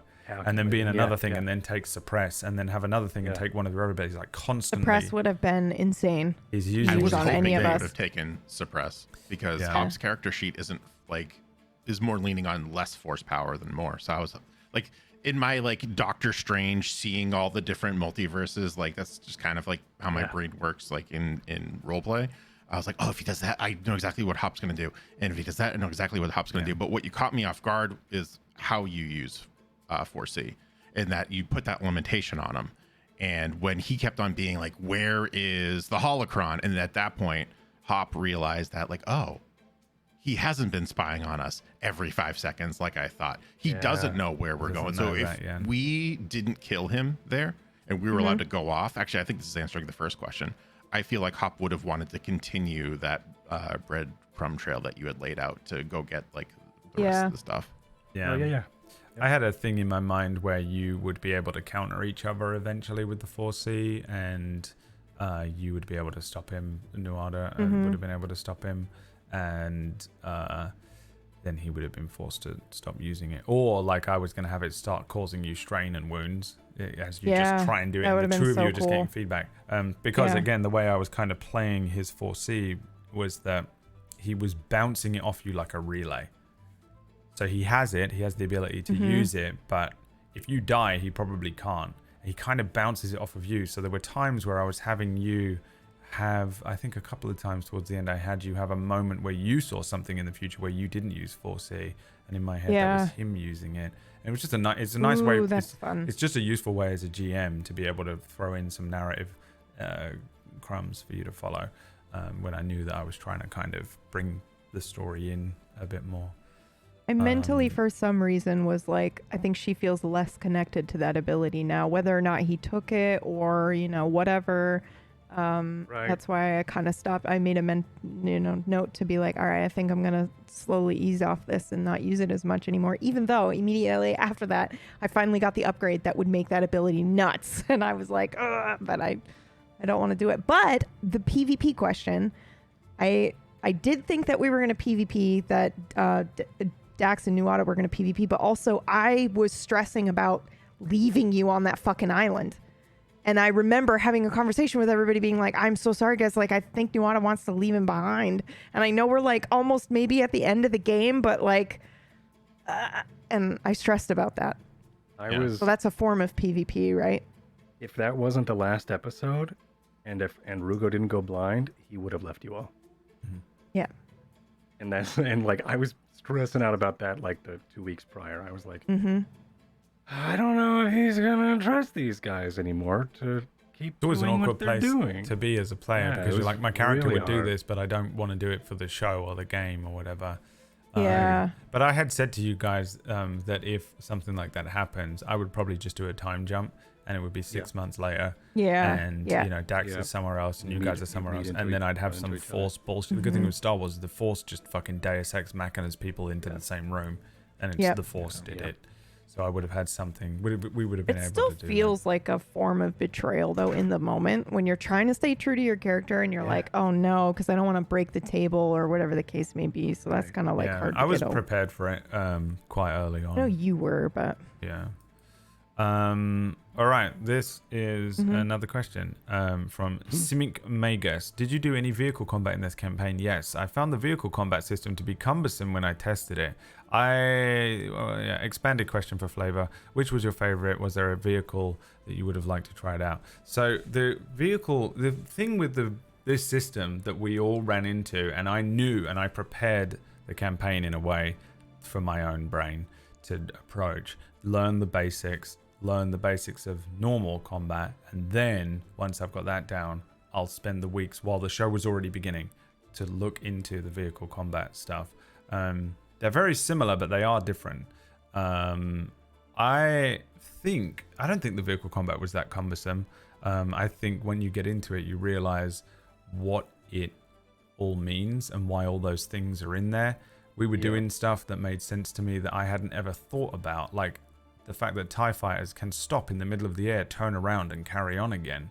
You can push it, you can punch it, you can you have all these different elements, like the maneuverability being a score, the defense. You can move the shields around.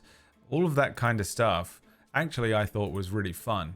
I actually quite liked the vehicle combat in this. I have never run a sci-fi before, I don't think.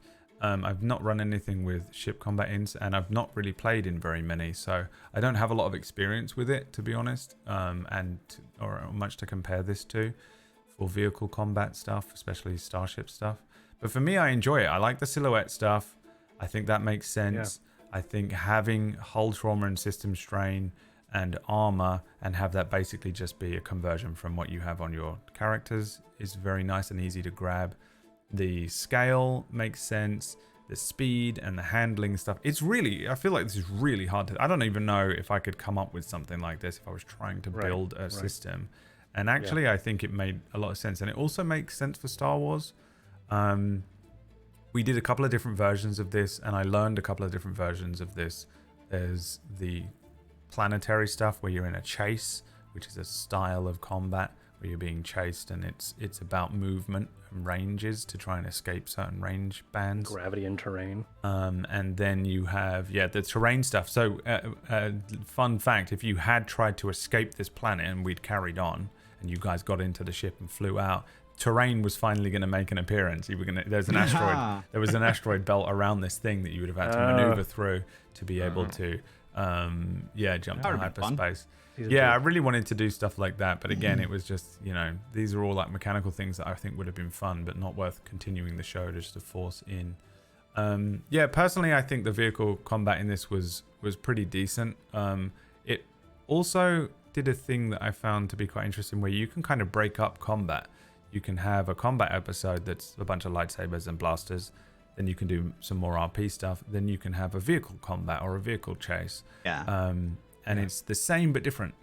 You can have a combat that transitions into vehicle combat and you fly away, which we did a blend of, which was quite hard to do and to run sometimes. I'm not massively mechanically minded. I sometimes struggle to keep everything like this, like try and make sure that I remember everything. But I've run D&D now for so long that I get it, and my instincts are honed enough that I can kind of usually spin that many plates. Trust your instincts.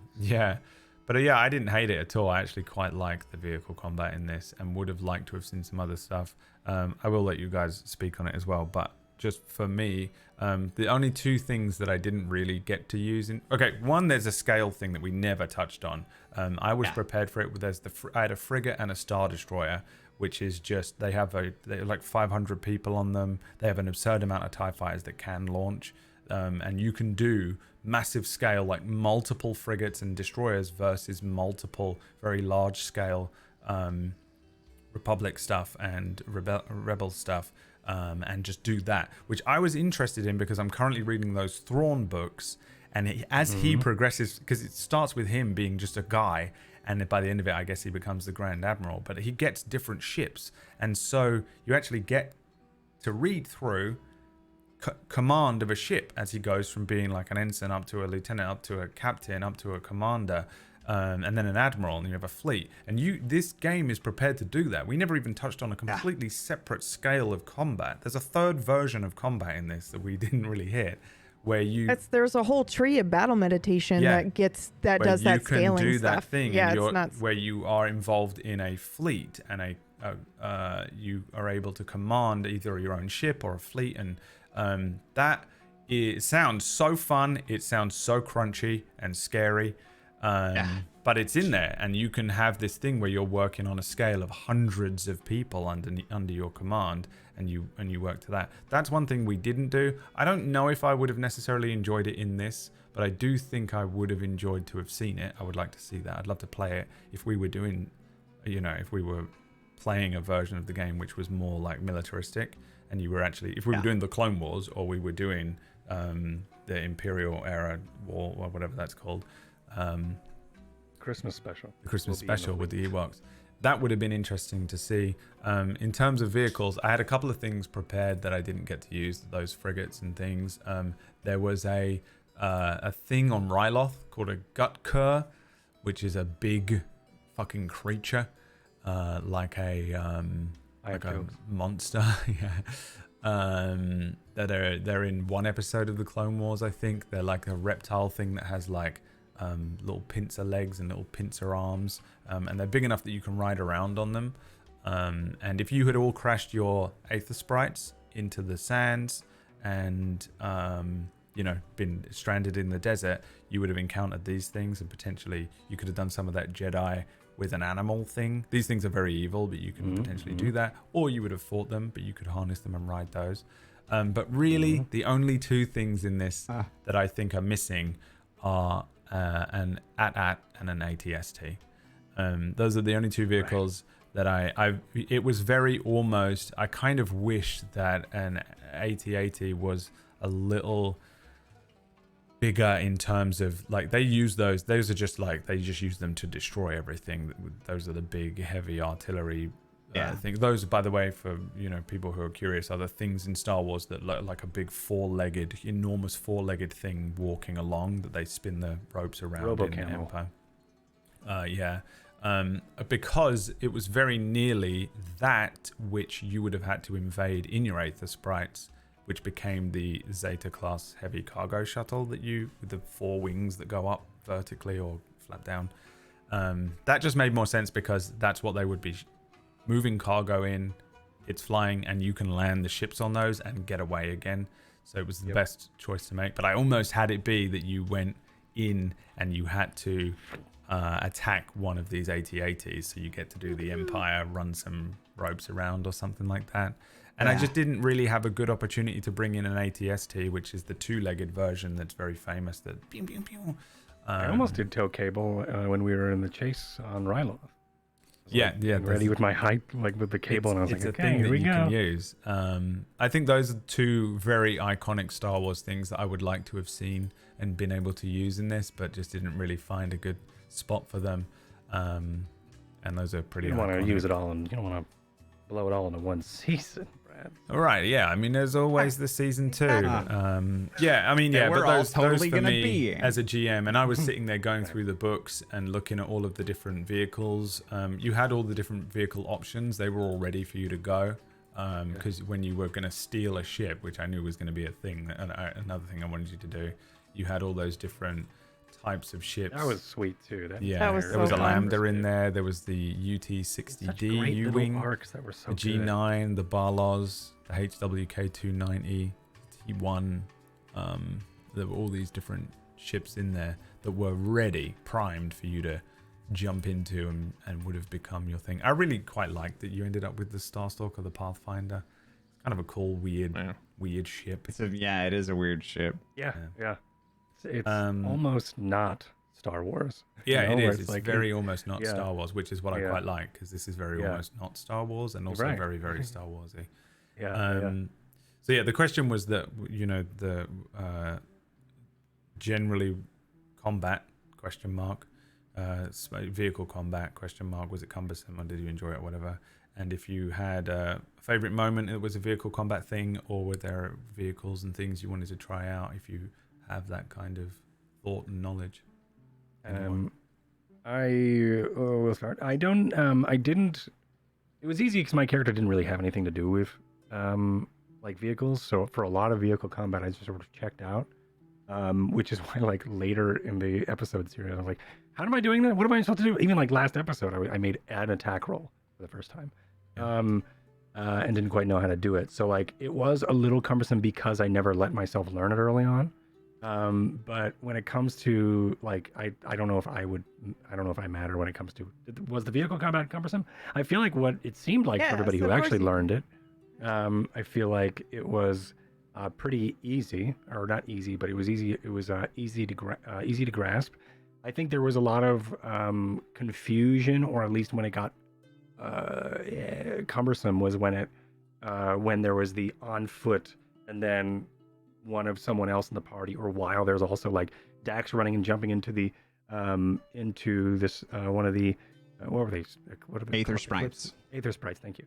One of the Aether sprites, and then to like sort of cover us. That's where it gets hard to sort of like pay attention to, because one, you've got all this damage, and you've got sort of the same stuff. System strain is different than actual strain. I could like I don't know if there is actually a written rule for my character being able to deflect a blaster bolt. That would be dangerous because I would just die. I looked But, into like, it and I did get an answer, and I can't remember what it was. Right. I And I'm glad think I didn't you- do it because I would have kept trying and I would have I died. think you can It's just really technically risky. in Yeah. in like they've done it in books and stuff. Yeah. It's been in a show. Yeah, Yeah. they I think they do Like, have the that was ability to do terrifying. it. But also, if it does times 10 damage, it's like Yeah. I feel like it's one of those things where You're- you'd reflect it, but it would probably hurt. Like you'd Right, have to. You'd have to right. be able to reflect 10 damage, I think, at least. Yeah.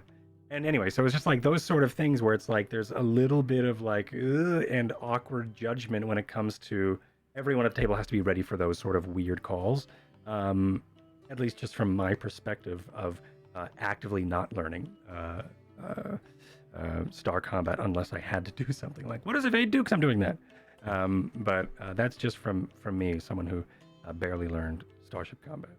So my favorite moment, I think, was probably, I think the evasion when we're, for me, because I'm focusing on Rugo, but like doing that evasion moment where even in space, I was still trying to stay true to Rugo, you know, where it was just like, and I think at one moment, Nuada is like, we have to fight, you have to fight back. And I just didn't. Rugo was like, well, I'm not going to. And he just kept, like, against everybody's will, continued to just, like, he, I think, boosted into the front so they would chase him instead, which ended up working out really well. And I really liked that sort of, like, Star Wars moment of shut up, I know what I'm doing sort of thing, which worked really well in that case. I think that was a cool moment. Also, I loved the chase where we were doing that cargo run to on Ryloth. I thought that was super dope. In the van. Yeah, because we were in the van and we were like, had our lightsabers, we were ready to use it. We weren't supposed to. We were really ready to. I really wanted to do a weird wacky things, and I'm glad it didn't. Yeah, like you guys are in this like junker speeder truck. Speeder trucks, I mean, if you even ever seen one, you know, but they've got to be in it. There's all these different vehicles that exist. And I was like, it's kind of cool that you can be in this like armored truck, like those security guys that drop money off at banks. And then you get attacked by this biker slowly gang. skimming like a across bunch. the desert. Yeah, like a legit biker gang in the like Sons of Anarchy looking guys that are trying to hit this truck in the desert would be really fun. And yeah, it was a good way to be able to have you all be on your own, in your own single truck and shooting at these things and seeing how you do. Yeah, that was kind of. It would have been so easy if you were able to take out our lightsabers and do Force stuff, but we still had to be careful, which was so great. Hard because my character was like, I made this character about my lightsaber. They were like, we can't do anything. Alrighty, fine. Which also is one of those things that makes sense for Rugo because he trained with a lightsaber to always be using it. There wouldn't. There was no version of events. Talk your way out of anything, and if you can't, last resort, use the lightsaber. Yeah. There's a lot of times where it's like, well, we're not going to talk with them? Let's fight. And no, we can't yet. What do you mean? There's no other way. Yeah, it was a lot of fun. I thought that. Well, anyway, that was like a major concern for Hop. It's like it's literally a beacon of light that shows, hey, we're Jedi. We're using the Force. We shouldn't be alive right now. And I don't remember if this is Legends or canon or not, but Palpatine is setting up little traps all over the galaxy, trying to like lure Jedi in. And in my mind, Hop came across one because he was looking for this holocron. He's looking for literally any sign of Jedi, and that's how he came to the group. And he probably like would have found one and not fallen into the trap because that like thief sense in the back of his head is like, don't do that. That's not going to be good. So he's kind of aware of that, and that's this big. And he let fear dictate a lot of his decisions, which is very funny because it's dark side. But as soon as he found the three of you, he was just like, all right, protect these at all costs, even if it meant putting them into danger by accident by not letting them do what they can at all costs. It was a very it was very weird. I expected literally. It's funny that Orcish was like, I'm just gonna kick off this old man. He's like, gonna roll for it. I expected that at any given moment, just to be stranded at it. And that was the first time I did it. I was like, oh, I shouldn't have done that. He's gonna take off. He's just gonna leave me. and then he didn't. That was on the. Yeah. I don't remember what planet it was, but. Umbara. Umbara. No, was it Umbara? The first time I was like, I don't know, was the first Sith temple. First system. Oh yeah, With I the don't storm know what approaching. that was. Yeah, He's the like, fine, storm- I'll Yeah. go out here. Oh yeah, because you two had that moment where it was like, Yeah. uh-oh, who's gonna be the last one? Oh man. Yep. That was, Right. Yeah. Those early episodes. And that was Um, Greg's favorite moment is when he almost got kicked off. I had so many Vehicle favorite moments. Was So when many, the, so when the many. door closed. in his face. Vehicle-based. Vehicle-based moment. favorite moment for me was the I call it the Italian job that we had to like get everyone onto Yep. the ship. That That was my favorite Oh one. 'cause yeah, we all got our and, own like, ships. We all heist. could do Yeah, oh, it was things. dope. yeah, that We all combat was got- really, really fun. Yeah. Loved that. Combat was great. We didn't More- have to more like of those. Rainbow Squad. Rainbow Yeah. Squad. Rainbow yeah, Squad, Rainbow yeah. Squad. Thank you. Yeah.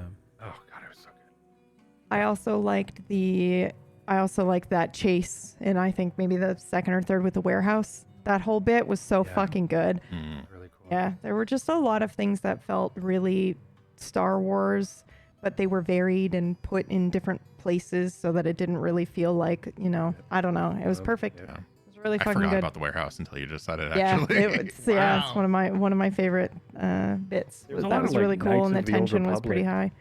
Type Star Wars stuff too that was mixed into. It wasn't just like cinematic movie Star Wars. It was like also some of the video game stuff. It was just really Yeah. well done. I mean, like it wasn't just like a cookie cutter. Did we touch all the stuff that happens in the movies? Like all those tropes? No, there was also some other cool Yeah. some of those cool Star Wars tropes like sneaking around the around the warehouse or the star base, and then also or not the star base, the starport, and then also force closing the big garage door on them. Like that's also Yeah. unleashed and stuff. So there's a lot Yep. of really cool. I think This is awesome. Thank you. I think the only one we missed was finding out that Hop and Dax were brothers, and then they kissed. Right. Probably the only one we missed. Why would they kiss as brothers? What the? It's Star Wars But why would siblings kiss? because it's Star Wars. False brothers. yeah. That's not in Star Wars. All right. Star Wars is very. Let's do this final question. Oh yeah, I won't answer. That's cool. I Oh, didn't have did you anything not? to do Oh, with I thought the you did. space I thought flight. you got your It's drive. I thought your favorite Wow. moment was when you got to be drive 2012. And then the next Yep. question. No, go on. I thought you did answer first. I don't know why I It's thought just That was me. Orcish on the poster for season 2. And it's literally just Drive. that. It's just to him you. in the jacket. Yeah. Mm-hmm. Okay, what was your One-man show. favorite moment in the vehicles?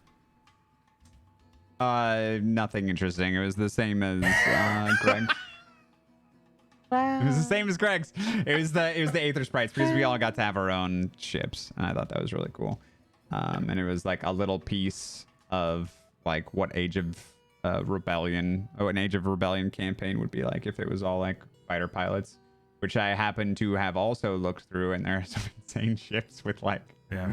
Oh, I'll send you the 16,000 crew. greatest. I'm going to send you the greatest document or website if you don't already have it of Please your do, entire life, which yeah. helped me so much during this. Zombo Comp. I don't know why I would need that, but I will take it. It's a Thank you. website. It's a website. Here you go. It is a Google Doc spreadsheet that someone put together that has all the weapons, armor, attachments, and gear, wow. and then For also no all reason. the ships and vehicle weapons, vehicle attachments. ADHD is the Wow. reason, And probably. yeah, you can all look at it. It's just crazy. It's very useful. More information for my brain to take in and not do any of the important And stuff. then You got it. also, this is the most useful website in general for adversaries. There is a Star Wars adversaries What is website this stuff? This is that just all lets you look at all the Nice. things. Just type Yoda into that and look at how broken he is.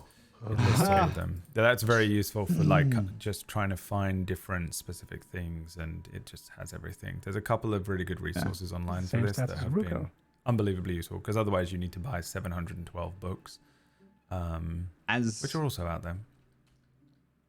As the pilot boy, I really enjoyed the ship-to-ship stuff, obviously, because that's what I spend half my points on. But also, I think that like you were Yeah, saying it was before, Combat. No, you weren't. And the battle meditation I mean, I was had- extremely useful.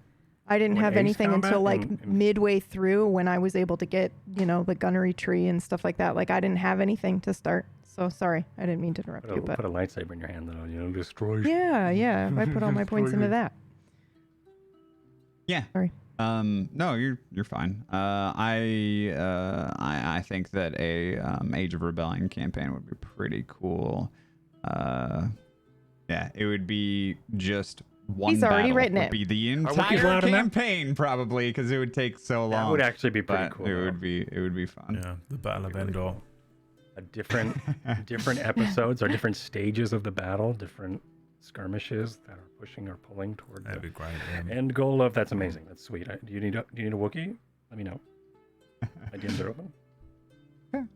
I know they are. The last question is from PP, which I assume is Piranha Plant, and not Pony Punch. Dyslexic It's PB. from Pony Punch. Was Dax to start rooting while picking up the holocron intently planned, or did that just flow naturally? The shift was subtle but very powerful to the point that I think the audience might not have picked it up until he gave it up/dropped it. It would have been interesting to see them all juggle the holocron and experience the same moral shift and see how each of them would struggle with the seduction. Dax was amazing.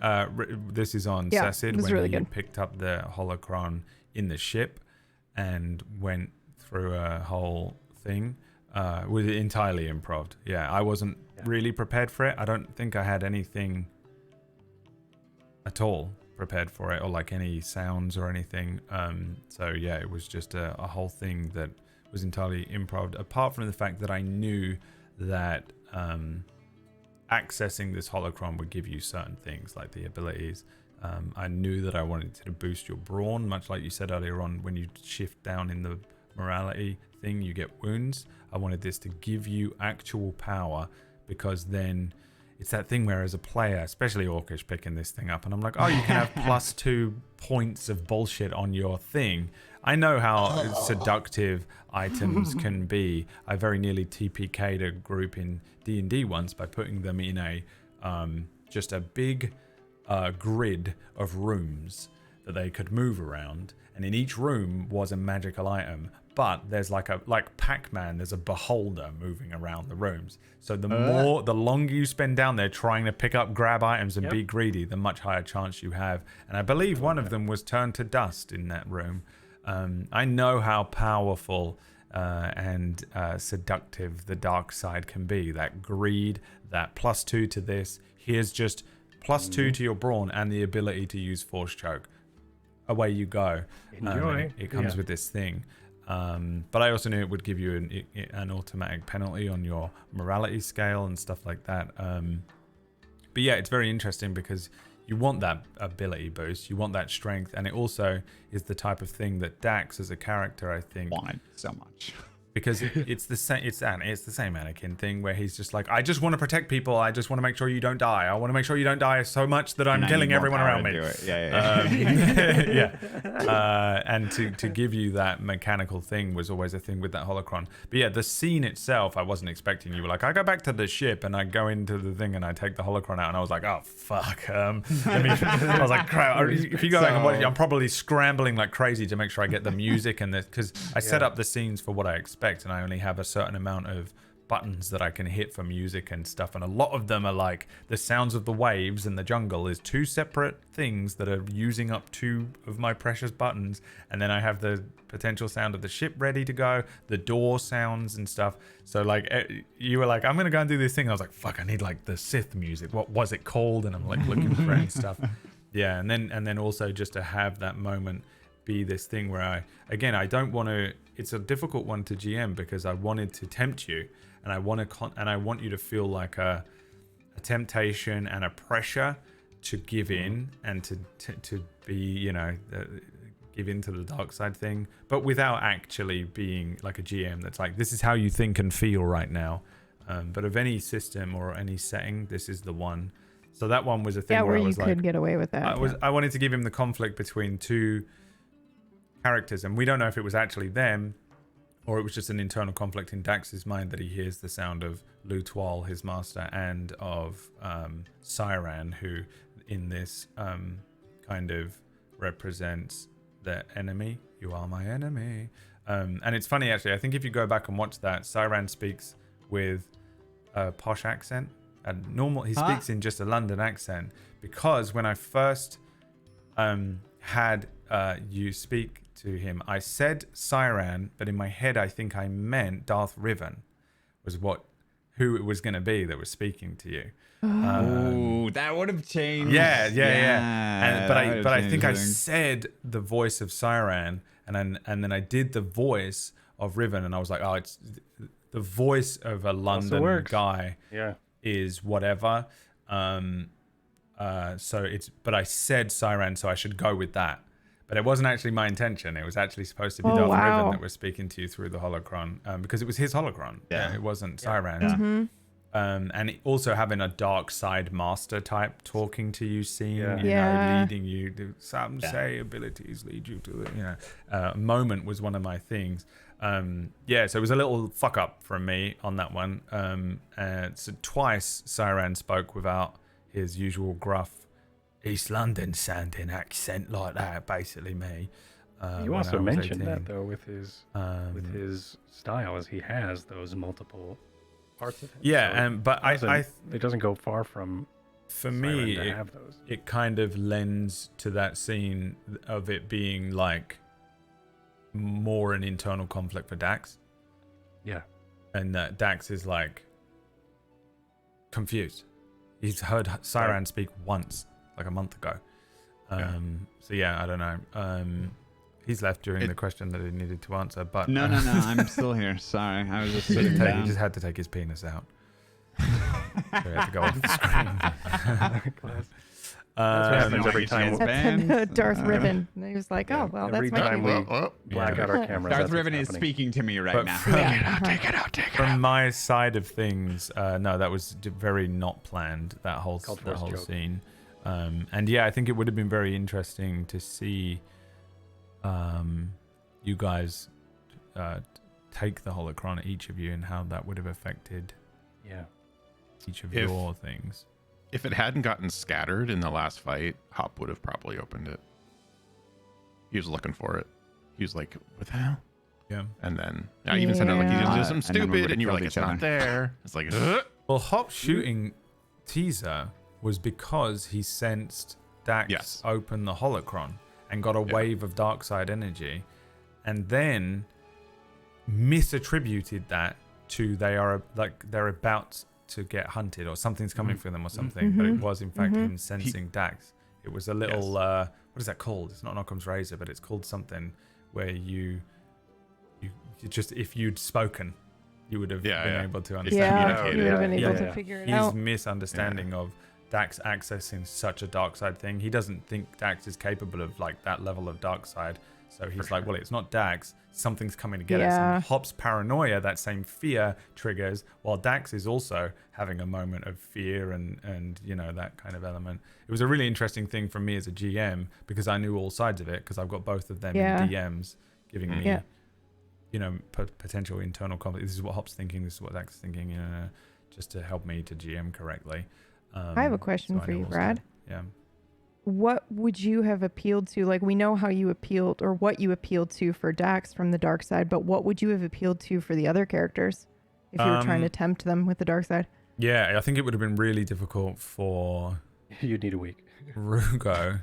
Let me see if I wrote stuff down because I did have some stuff for each of your characters that I wrote down in case it would come up because this one I was kind of prepared in some ways for some of these moments in that I wanted to really know your characters. When we built these characters, I asked them to not just come up with a character and a backstory, but also to give me their master and their master's backstory. Yeah. That was important to me because I knew that I'd probably have to use that, whether it be like a twisted thing or it be just like we had them in Ilum. And so I think I probably would have had it be just probably similar really in that it's very, for Hop it's very easy. It would have been the same fear. Hop and Dax, I mean, me and Greg were laughing so much about how similar Hop and Dax were while we were making the characters, and then also during the first couple of episodes where Hop wasn't present, the way that Orcish was playing Dax was very similar to how Orcish was going to approach the thing, and so that's when we decided we actually changed Hop's background to include Lutoir. We toyed with a bunch of different versions of it, but we were like, it would be better actually if they did share a common ancestry in Masters. And then we have a full timeline for Hop where we literally have a full timeline from 53 BBY down to 19 BBY. From the day he was born to it looks when like you see him. a whole thing of things where Hop's original master, Lonus, leaves, and Lutoir, who's a younger master, trains Hop as a young master. Then Hop leaves and Lutoir takes on Dax. And so you have this kind of generational pass down. It's almost like a generational trauma of fear, and legacy, and if you will. people leaving. They're all Lonus leaves Hop leaves Lutoir, Lutoir dies and leaves Dax, and so you have this fucking thing that worked out. And me and Greg were like freaking out for weeks just before, and then even during the first couple of weeks, about how perfect it was to potentially have these two characters who share a master, because they share some of the same skills. So it makes sense that they were trained by the same person in the same way, because that stealthy style that you guys both learn is really rare. Is like what are they called? You guys trained as it? Shadow. It was a shadow, shadow? right? Yeah. And then we're also both Ataru strikers. Strikers. I was almost a striker as well. So I'm really glad I didn't do that. The shadows, the Jedi like shadows that were the spy, the dangerous commando type spies, the Solid Snake Jedi that are sent in to sneak in and move in the darkness, and potentially like they're the ones that are going to show up and gut someone, you know, if they were needed to. Assassins are extremely rare because it's very, very borderline not the Jedi way.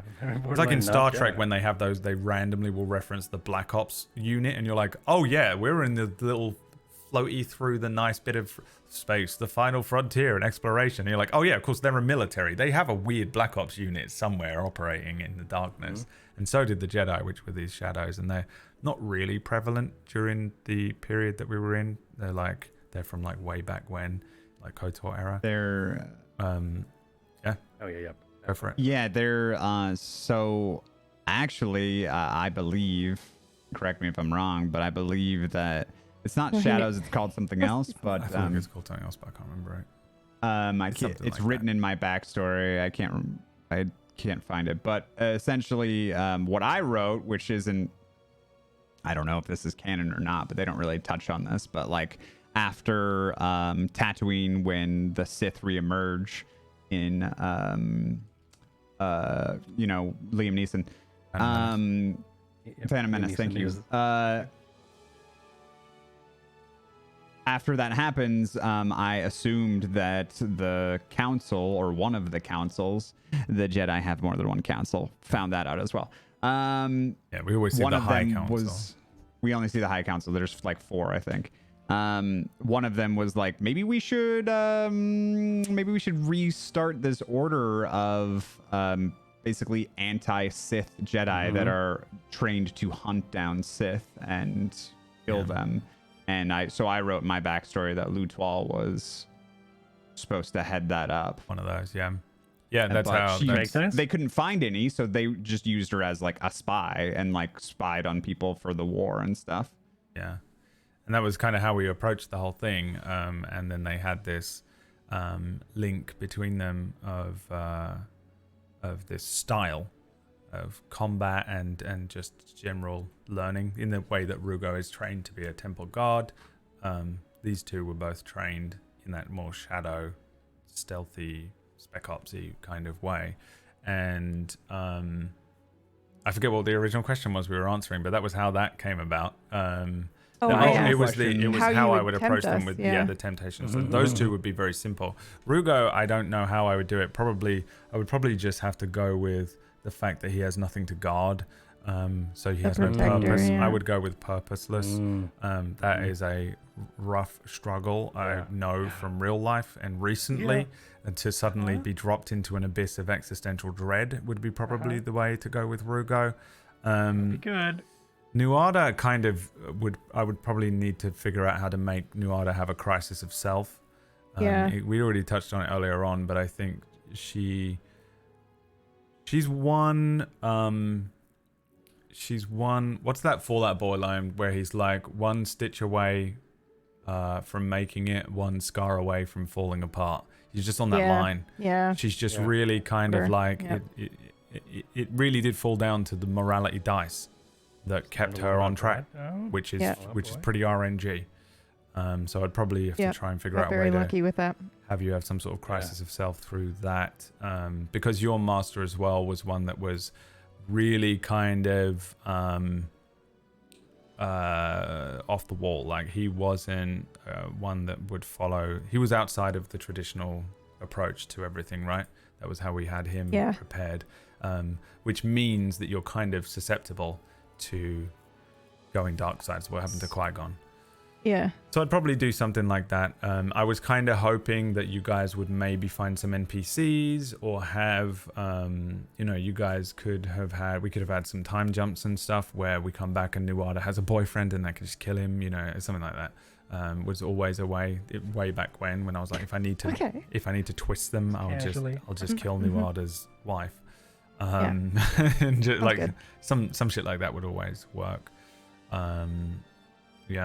One last thing I wanted to just touch on since we're here as well is Darth Revan himself, which isn't Revan, which I understand is very annoying, because having Revan is as my sort of secondary antagonist in this would have been interesting, but Revan is a weird character because he's the KOTOR villain and you get to make a bunch of choices based on him, and the canon of Revan is wild and I don't want to really mess with it. It's also someone that everyone knows very well. I kind of really didn't want to be using anyone that we all knew. I didn't want Plagueis, I didn't want Palps, I didn't want Revan or Bane or anyone like that. I wanted to use someone that was a little more unheard of, and in searching for a thing I was like, okay, who is the most powerful Sith Lord ever? And then I went down a rabbit hole of debate, and I was like, okay, well, this is kind of weird. But in doing so, I found this thing, the staff that he uses, which is this staff that I think it's called the Dark Staff, which I think is also a D&D item that everyone plays with in the early D&D. And it's this like weird sentient Sith artifact. And I was kind of interested in this being less about, we've seen the best lightsaber wielders, and we've seen the politician in Palpatine who just kind of just pure evil masterminds his way into power. We've seen power like Bane just being strong. You've even seen like Nihilus, who's like a weird thing that's just like of the Force, that's just eating up the Force and stuff like that. So I was like, well, what we haven't really ever got to see outside of maybe KOTOR is some of these artifacts. They're always talking about Sith artifacts and stuff. Sith were like crazy. They put so much energy and evil into all these things that are out there. And originally when this was going to be an artifact hunt between both Jedi and Sith holocrons and artifacts, I thought it would be cool to lead that hunt. And at the end of it is the most powerful Sith artifact I could find. So that's kind of why it was about this staff. Siren also can't just be the most powerful dark side user ever. He's not really a Sith. But his mimicking thing, the Dark Staff is a thing that is an artifact, which is kind of a mimicking thing I thought would be fun to get. He needs this thing. So I wanted this artifact to be the ultimate thing that you guys were looking for. You had an actual object that you could find, locate, and hold. And then also, potentially, I give you an object that you use. I didn't know how this show was going to go. I didn't know if you were going to have a fleet of Imperial Star Destroyers after you, and then suddenly Dax just goes, fuck it, I used the staff. And he just creates this enormous thing, which I think were called Force Storms that it could generate. Just these absolutely absurdly overpowered destructive Force Storm things. But there's a bunch, and you can look into it. You just do your own Googling on the Dark Staff. But there was this item that was available, and everyone was always after it because it can literally just like wreck a planet. And Siren could just go around the planet killing everyone if he wanted. But I thought it would be fun if he got a hold of a the staff itself and literally used it to like pull a moon into the planet or just push the planet. If you just can move a planet, everyone's dead anyway. So he was just going to do that with this staff, just and that was going to be his thing. In the trailer, I have the image. In fact, I can change it on the stream right now. Here, look, I had this prepared, this planetfall thing, and I'll just remove your cams for 1 second. Sorry for listener people. What is this? That Fucking was meteor vibes. What the fuck? so that was prepared for me if he did push Pagodan into into a moon or just kill everyone. Literal planet. Amazing. Literal That's planetfall so cool. moment. And that was his plan, and that was also ready Why for didn't a we few. do that? I almost had a thing quite very early on where I jumped all of you into the final battle, which was you guys on a ship racing after him to stop him from doing this, and the planet had already begun to move and you had to stop him within a certain amount of time before everyone on the planet was dead. I was going to have this moment where you have a flash forward, but I had done so much fuckery with the first episode that I didn't want to do any more fuckery to you for a while, because I didn't want. Sometimes you get like, I've never been GM'd by someone that does this every single time I get GM'd by her, where it's just like you become a paranoid mess for the whole time that everything's not. Both of my characters in the two thing in Kingmakers and in Gone are both insanely paranoid to the point where they're like, I don't even know how to escape. I'm in a simulation, and they just don't know how to deal with it. And as much as I enjoy it and I love it, PB, I didn't want you to feel like that in this, because I wanted you to just actually feel like you were just playing Star Wars and being silly in spaceships. Right. So I didn't want to like bomb you with paranoia. She also would have loved it. Yeah, so I didn't want to do like this like flash forward thing, even though you were like, I use 4C, and I was like, okay, I can do it now, and you were like, I use 4C again. I was like, God damn it, I want to flash you forward to the end. To the end. Yeah, it was very possible. I really wanted that with Suna too. In the last game that you had me in, I was like, oh, this would be fun, and you did it a few times where he was playing with time travel with me, which is like one of my favorite things. Yeah, so. I'm a big fan of it. But again, I didn't want to complicate this. I really wanted this to just be a simple Star Wars show. Got to be tiny, I didn't young. do much of my own fuckery in it, because I was also just trying to make it kind of vaguely fit in with canon if possible. So then I had this. Meanwhile, in the background. It's the best fucking Star Wars show. So I had this this Sith Lord who there isn't much detail on, called Darth Riven, which is Rivan, not Revan. And he is he's not like baller super overpowered or anything like that as far as they go, but he has this planet that he puts some grass on it, some synthetic grass, and then he builds a temple there that's a Sith temple. And I was like, okay, well, I think the Dark Staff in canon might actually, I think it's lost, but it might even be in the Valley of the Jedi or whatever, somewhere on there might be. But in this I was like, I'll put it on there, and then that way I wanted that moment that's just a meme where Obi-Wan is like, there should be a planet here. The archives must be incomplete. You know that meme? Because that was the point, is that no one's found this temple. No one's found this artifact.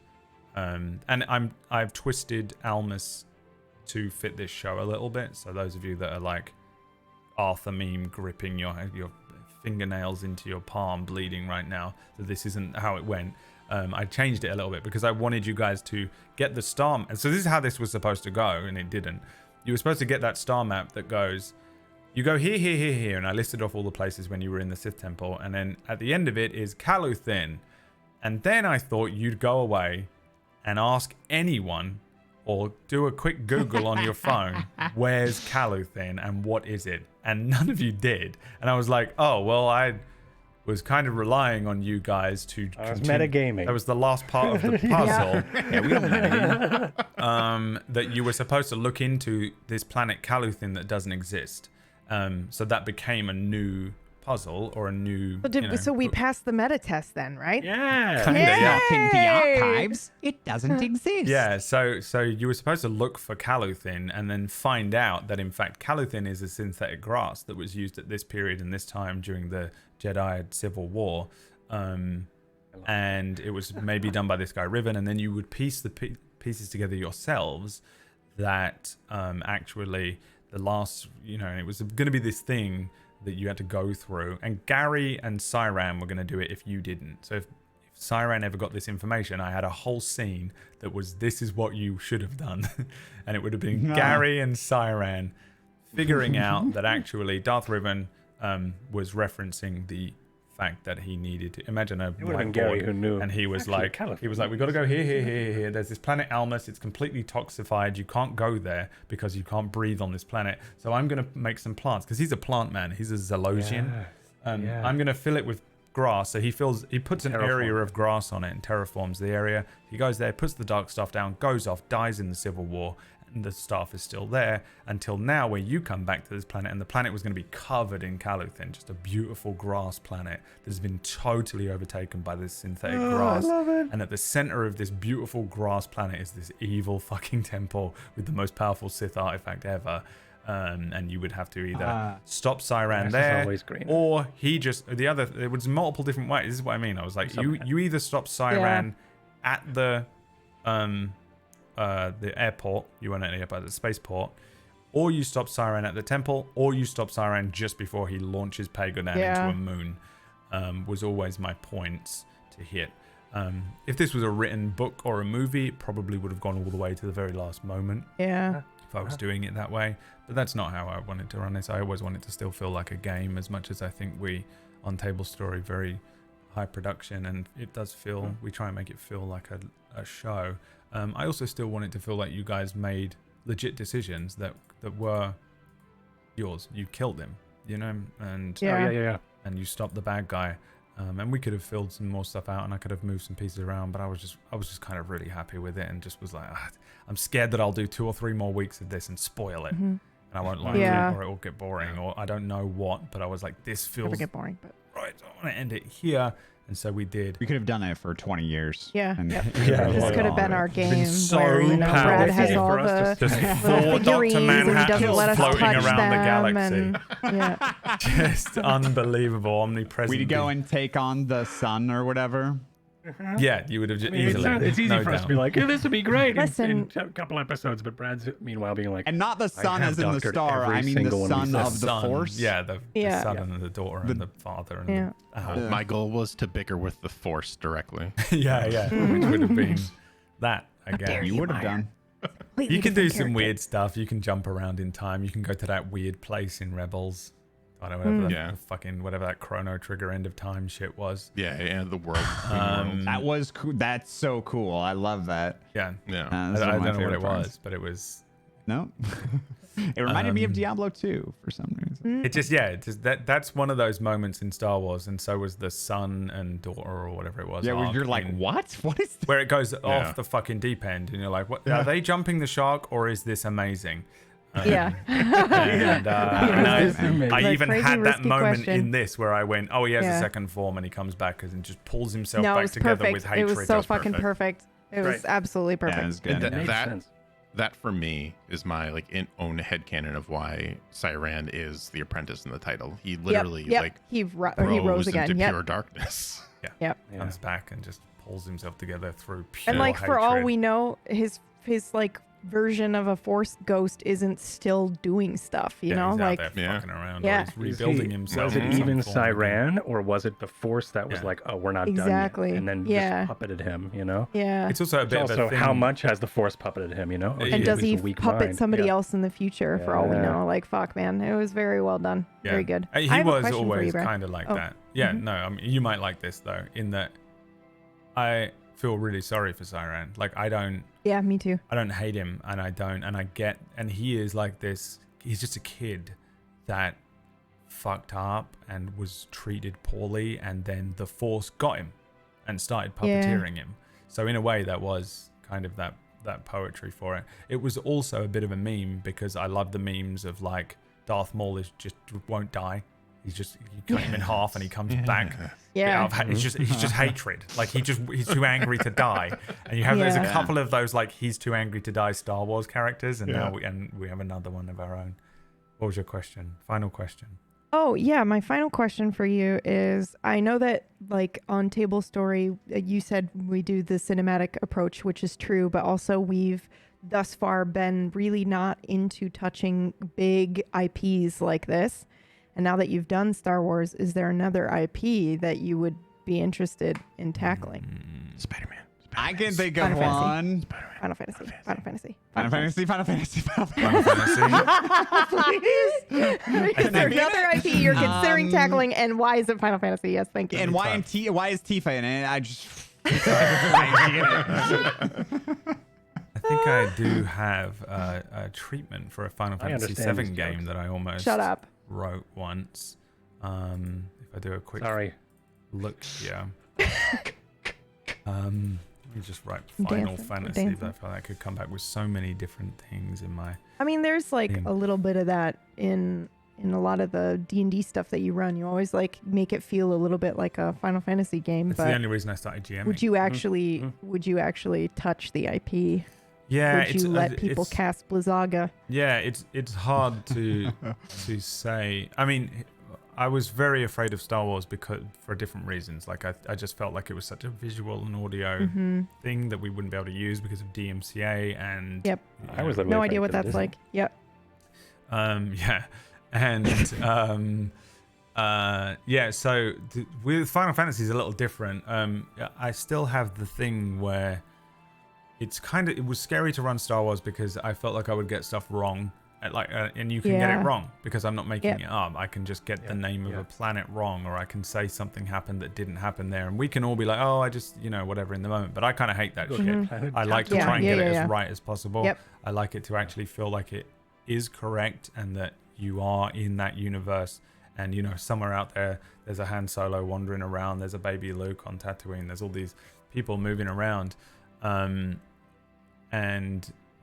if I can get that as correct as possible, I'd love to be able to do that. So I'm scared of that in everything because I don't have that kind of brain. My brain is not amazing at the traditional way of learning things where you are just told to just absorb information and then potentially regurgitate it in 6 months in an exam hall somewhere. I've never been good at that kind of learning. And so doing IPs and stuff it feels like studying to me, where I have to learn these things every week and then make sure that I retain that information while doing all the other stuff. Whereas just improving and creating bullshit out of the top of my head, I can do so easily. Apparently, I've been doing it in D&D every week. For the And then last you 6 years. afterwards you just write it down and you're like, well, that's canon now, and I can also build answer on some it. questions. Yeah. Yep. So yeah, I'm a little more afraid of doing that kind of stuff, but this has taught me not to be as afraid of it. I'm not crying. I just have a really sore throat today. I'm serious. Okay. So yeah, I mean, You're always serious. I've looked at Final Fantasy 7 before because it's the one that I love the most. Here's the thing with doing that kind of shit. When does it go? If you don't set it during the events of Final Fantasy 7 and you play a bunch of other Turks or something, then you're just setting it in the world at some other point. So then when are you doing it afterwards? And then there's a bunch of stuff, there's a bunch of questions, and there's a bunch of lore things that happen afterwards. Well, if I'm setting it before, you can go all the way back. There is a couple of prequels to Final Fantasy that are pretty close to before. But you could go back 100 years. You can go back quite far. Shinra Electric Company is potentially Shinra from Final Fantasy X got on a spaceship and landed and made a company called Shinra. So Literally wearing a what's Shinra that shirt story? right now. But it feels to me like the stories in those games, the best point to tell the story in those games is at the point that we see the stories in each one of those games. Yeah. The settings are okay without the cast, but the stories are very good. And so I'd like to set them within and alongside those. So I liked the idea of, for example, in Final Fantasy VII, you guys, if I cast you all in it, you all play another group of Avalanche that are going to go and bomb a different one at the beginning. And then what happens to you guys after that happens? And then you're going to you hear about Thank you. All right, I'm back in. you hear about other stuff. I'm not spoiling anything. Someone tell Lokish he's not listening because he thinks I'm going to spoil the game. Yeah, well, that's okay. I was listening because you said Final Fantasy. Yeah. I was wondering why I was so quiet all of a sudden. So really, I don't mind. You can return. I was telling him as well. Sorry. I didn't was just spoil gonna let him anything because sit I know there, you're in but- here. I didn't say anything that was a spoiler for you because he's playing through Final Fantasy VII, by the way, viewer. Yeah, I would potentially do it. It's just for me, it gets quite hard to for where in the story it goes. Yeah. And those stories, once you take the main characters and the main storylines in those Final Fantasy games away, it's pretty hard to find somewhere to tell another story sometimes. And I've done it a couple of times with them because that was how I started GMing. Was I just wanted to run my own Final Fantasy games. Yeah. And I just looked at D&D and was like, well, this is the way that I'll tell that, and that's it. It wasn't really. I wasn't bothered about D&D. I'm still not bothered about D&D 5e as a system, and I'm not bothered about Faerun or anything like their setting. I think it's great, to be honest, and I've pulled from it a lot, but it's not the reason I wanted to do it. I wanted to tell Final Fantasy stories, which is why all of them, even this, turned into Final Fantasy. I can't help it. I'm also just quietly influenced by it because it was just my formative brain was like, oh, this is how I would tell stories if I ever told them, and never did until now. Yeah, so I don't know, man. I don't know if there's really many settings that I've ever been obsessed with to the point that I would want to run a show in that setting. But I can think several. of some, but Yeah. What are yours, Orcish? Well, obviously, I think a Warcraft one would be really cool, but Oh yeah, that would be pretty cool. Oh, didn't even think of that. Final That is Fantasy, awesome. Star Wars. I think Final Fantasy 9 would actually be what I would do. Yes, that's that would be really more nice. Yeah. like kind of fantasy style, which is more my jam. you also have very like distinct areas in 9. Yep. And it's Also in points there's of more history. stuff going on, and there's airships and chocobos, and like it's There's the I think mist, that's more or fun. there's not. Yep. That you could go Yeah. back to before Burmacia was just destroyed, and a weird little Uh-huh. Yeah, and then you said set airship. A lot of stuff you could do. Yeah. Mm-hmm. Yeah, for sure. Those would be, I think, my 3 that I can think of right now. I mean, I thought about Lord of the Rings because I really love that, but I mean, Whack already did that, so I can never touch Lord of the Rings. Son of a. Let's do a And second it's season really of that. good, You should too. just run the second season of every IP. Of that we- everything, yeah. Everything we Call touch him is the second leftover season is GM. Orcish, It's yeah. the Orcish season. I think mine are pretty GM of leftovers. No, up you have to there go last, too, PB. right? Oh, why? Oh, right. Okay, yeah. That's fair. I understand. I've read your mind now. Thank you. Yeah. What about you, Myth? Would you run an IP? Run or be in? What would your dream stuff be? I'm trying to speak with you in my eyes. Yeah, the- don't say that one. Don't say that one. Okay. Thank you. I think my Firefly, I think, would be really cool. Oh, I yes. love that style of our ship doesn't work and we need to keep it running because we need to that's cool. have money and we need to go from place to place, and it's not the fantastical type of space. It's very much the I don't understand how the ship is still working. Yeah, the job to job, the we scrapper need to type. live job to job. I love that style and the logistics that go into where it. you're just like Yeah, a ship. Traveler does a really good You job have with a it, bunch but of it's engineers you can play. yeah. The engineer is so important, and all that. Yeah, yeah. The logistics of a space opera, I love. And also, pretty like cool, you did yeah, with that's this, pretty the different planets have different stories, arcs, and cultures and things. I really love that as well. But yeah, that's sort of Firefly-esque could be really cool. And I had a really cool one, and I can't quite remember it, but I was like, oh, a game like this, and now I This can't would be remember so good. Yeah. Yeah, Greg needs to do MCU stuff. Yeah, for sure. Oh yeah. What I mean, the I hell wouldn't haven't you want done to there? run it though. I wouldn't be in it. Yeah, either one. I mean, I've only been playing TTRPGs for like 3 years. Like I'm brand spanking new. Like I started off with, which is still going on, Pathfinder Wrath of the Righteous, which is what I keep on DMing Brad and PB about when I have really cool fucking moments and I nerd out. And this is my first completed campaign, like ever. So this is like a huge milestone for me. But if I wanted to be in it, definitely MCU and Avatar: The Last Airbender released a Yeah, I was TTRPG, gonna like an say. official one. That Wait, I they would- did? I would do Yes. that one too. 100%. There's an Oh official yeah, one you that was both are released. huge Avatar fans. That's right. That Yeah, and you would be refused to like watch a it. dream one. I did watch. I'm not bitter Good, about it. good She portion of watched it. like Yeah. 3 episodes. No, I watched a good chunk That's of pretty it. good. I Did you? watched a huge chunk of it. What? You did not tell me that. Oh yeah. All right. Well. Alien, yeah. By the Alien way. would be sweet Mhm. too. Before we Yeah, I Oh, God. would like Wrap to do up. Alien probably. Piranha was asking about something I didn't really get to answer. He was asking about Dax's sort of his arc when he found the holocron and then like slowly became worse and worse until he lost it. That actually it also coincided with a lot of terrible. There was reasons for him going to that thing, but I'd also DM'd Brad a bunch during that and was like, hey man, like just so you know, Dax is like in the corner of the ship, like huddled up with the holocron. Like he's taking it out whenever he can. When we were on Bilbo and the ring. Ryloth. Yep. Yeah. Yeah, it's the One Ring. Yeah. When Yeah, we were yeah, on yeah. Ryloth, he was like my precious in the room because Yeah. we all had our own rooms.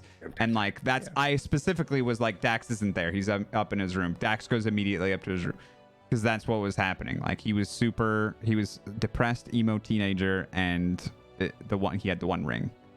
Yeah. So just wanted to give Very some little cool bit of Your- info for my Piranha Plant, favorite our moment- wonderful mod. My favorite moment about that entire thing too was at the end. Like I think it was the last episode, the second to last episode, where it was Second to there was a last, definite, where he just obvious changed. change where Yep. we're like, wait a So minute. good. It was very good. We all agreed on something, and I think we were ready for you to be like, no, we can't do that. But you're like, yeah, let's do that. And he was Sounds like, a yeah, good let's do idea. it. And we were like, And I was like, That was what the more fuck? wait a than minute. just- Yeah. That it was more so than just good. the thing getting taken away, though. He had also just killed all of Diamond Squad, which is what he wanted to do. So Right. he So got you had his that- thing. you had Yeah. that So he was like, yeah, let's post-squad be safe now. clarity. Being safe sounds good. Yeah. All right. Well. Yeah, but it was, but like it went so well with that moment of, oh wait, he doesn't have it anymore. Oh, it was really cool. So That was super satisfying for me as Hop, just to be like, very humanizing. moment. Yeah, how did you know fine. where I had it? I think he rolled Doesn't for it, matter. didn't he? I rolled, No, he yeah, took I it. I rolled think for he took it off your person. Yeah. Yeah. It was Yeah. while he you took it had off it you. in a. So while I was he standing there, he pickpocketed was you. just like, Yeah. He Yeah, knew he you blew it. pickpocketed. where is it? Yeah, The dice, we man, did he rolled contested it. rolls. Yeah. Contested rolls. Whatever and you he were too, did. well, Son of a. I mean, he looked at you Dax and he was was like, "Well, it too can't be in angry. that pocket. It can't be in that pocket. I mean, there's no way he's fitting it It's in like his a pocket. It's like it's good-sized either thing. on an inside pocket or it's in his bag, and then his hand goes in the bag and Also, finds you were it, trained by know? the same master. You probably learned the couple of spots where you would keep Yeah. something so that you don't get pickpocketed, right? Pickpocket Like, isn't all about just shoving your hand randomly in a thing. They think and they, I've been pickpocketed. they watch so the body many times. language and Yeah. see. All Which right. one- Well, yeah. which IP would you run, PP? Oh yeah. Well, I thought of a couple of different ones that I would like. if you could only reboots do one slash within sliders, the next months, Indiana Jones or Blade sliders Runner. would be good. Well, I wanted to be in Sliders Blade would be Runner, so but if nobody would run me in Blade Runner, then I will run Blade Runner. I That's am how you running become a Blade Runner. GM, by the way, Greg. That's what happens I'm every not time. smart enough for that. No one else is running the thing that you want to play, so now you have to Uh-huh. make it. Oh, Mhm. Brad, guess That's- what? That's fair. Debiru says, I'd love to see a Blade Runner game. Oh, you would? That's You would? crazy. Wow. What? Well, What? what? What? I would too. What? Well, Where you show the trailer? I'm gonna run the All ad. right, okay, and that's what we're doing. I have got the ad right there, Bad but we're not man. going to run it just yet. Stay tuned. Nailed it. No, I thought that would be it. We would say our goodbyes. This is the end of the campaign. Yeah, Thank yeah, you so yeah. much for watching. I hope you guys That can't be enjoyed it right. as much as we enjoyed playing it, as much as I enjoyed running it. So fun. And Amazing. yeah, I really enjoyed running this. This cast was amazing. We've done our like proper sappy goodbyes during the green room thing. If you want to see that, you can see that on our new merch page. And no roast. No, I didn't prepare a roast for you. What the fuck? I Nice. did, and I That's so weird. and I had Oh, Wack go on then. proofread it, and then Wack said what, and then I went, never mind, I'm keeping this to Brad, and he said yes, you should, and I was like, okay, great. So no, I'm not doing it. I just thought there was going to be one. All right. Oh, No, I didn't. I didn't. I was prepare. emotionally prepared all day today to be like, I'm about to get that. Oh no, I would have warned you. I always warn people. I tell people. I get verbal permission from people when I'm about to do a roast. I never just spring it on people anymore. No, I don't roast my own campaigns. It's enough work. Well, this it's would have been enough work. perfect. I wrote everything else. I wrote everything else. I don't even want to write the roast as well. I'll just send you mine. That's what I should have done. I should have written a roast and had you perform it. It would have been hilarious. Performing our own roasts on ourselves. No roast. Thank you for playing, you guys. You were an amazing cast. I loved running this game for you all. You all nailed it. It was absolutely wonderful to be able to just leave so much of the show and the pressure and the everything in your hands, while I was able to just concentrate on a lot of the production and the sounds and all the things that I really wanted to get right to make it feel right. A lot of that comes down to you guys just nailing it as a cast and being so good and having that synergy and that role play. And like, I had the backseat knowledge DM of Greg where I was like, what is a Twi'lek, by the way? Is that the one with the or the one with, which one is that? What the hell is a Sarlacc? And then Greg could fact check for me, and I had the backseat DM of Orcish, which for the entire campaign we had to constantly tell him that he was like, man, you're so annoying, but we really needed it. It was just, we had to keep him I felt so bad, dude. I was keep like, him contained. No, my it's true useful. form didn't even come out, dude. No, yeah, I know. That's why we had to keep it contained. You were at the perfect level of when we needed your I let half help. of the stuff go. Perfect. Yeah. That's the perfect hold that. and actually. Learn that line Yeah. and hold that line. It's the Actually. perfect line of backseat DMing for a difficult and new system. Right in between yes and no but. Yeah. Actually. And you all just played your characters perfectly and fit so seamlessly into this that it was a pleasure to run this and to tell this story and be able to run it at that quality. I'm glad you guys enjoyed it, and I'm glad people out there enjoyed watching it, apart from the few people who probably didn't. And I'm sure they'll tell me over the next 10 years. No matter. 10 years of your life. I'll get one in 7 years and be like, well, Stop reading the comments, didn't like Dad. the problem is you don't understand the fundamentals of the Force, because that's not how it works. And you're like, oh, okay, here we go. Great Jedi, what are you great I don't think there's actually such a thing as a great Jedi, because and it's like, just let us have our fun. And we did. I think we all And they made us to it this was episode. a lot of fun. To hear this. And thank you again, everybody, for watching. And we'll see you in season 2. We'll see you in a place far, far away. Galaxy far, far away. And may the Force be with you.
Whether you seek adventure, enlightenment, or simply a chance to redefine your reality, Offworld offers a portfolio of captivating experiences designed for the discerning explorer.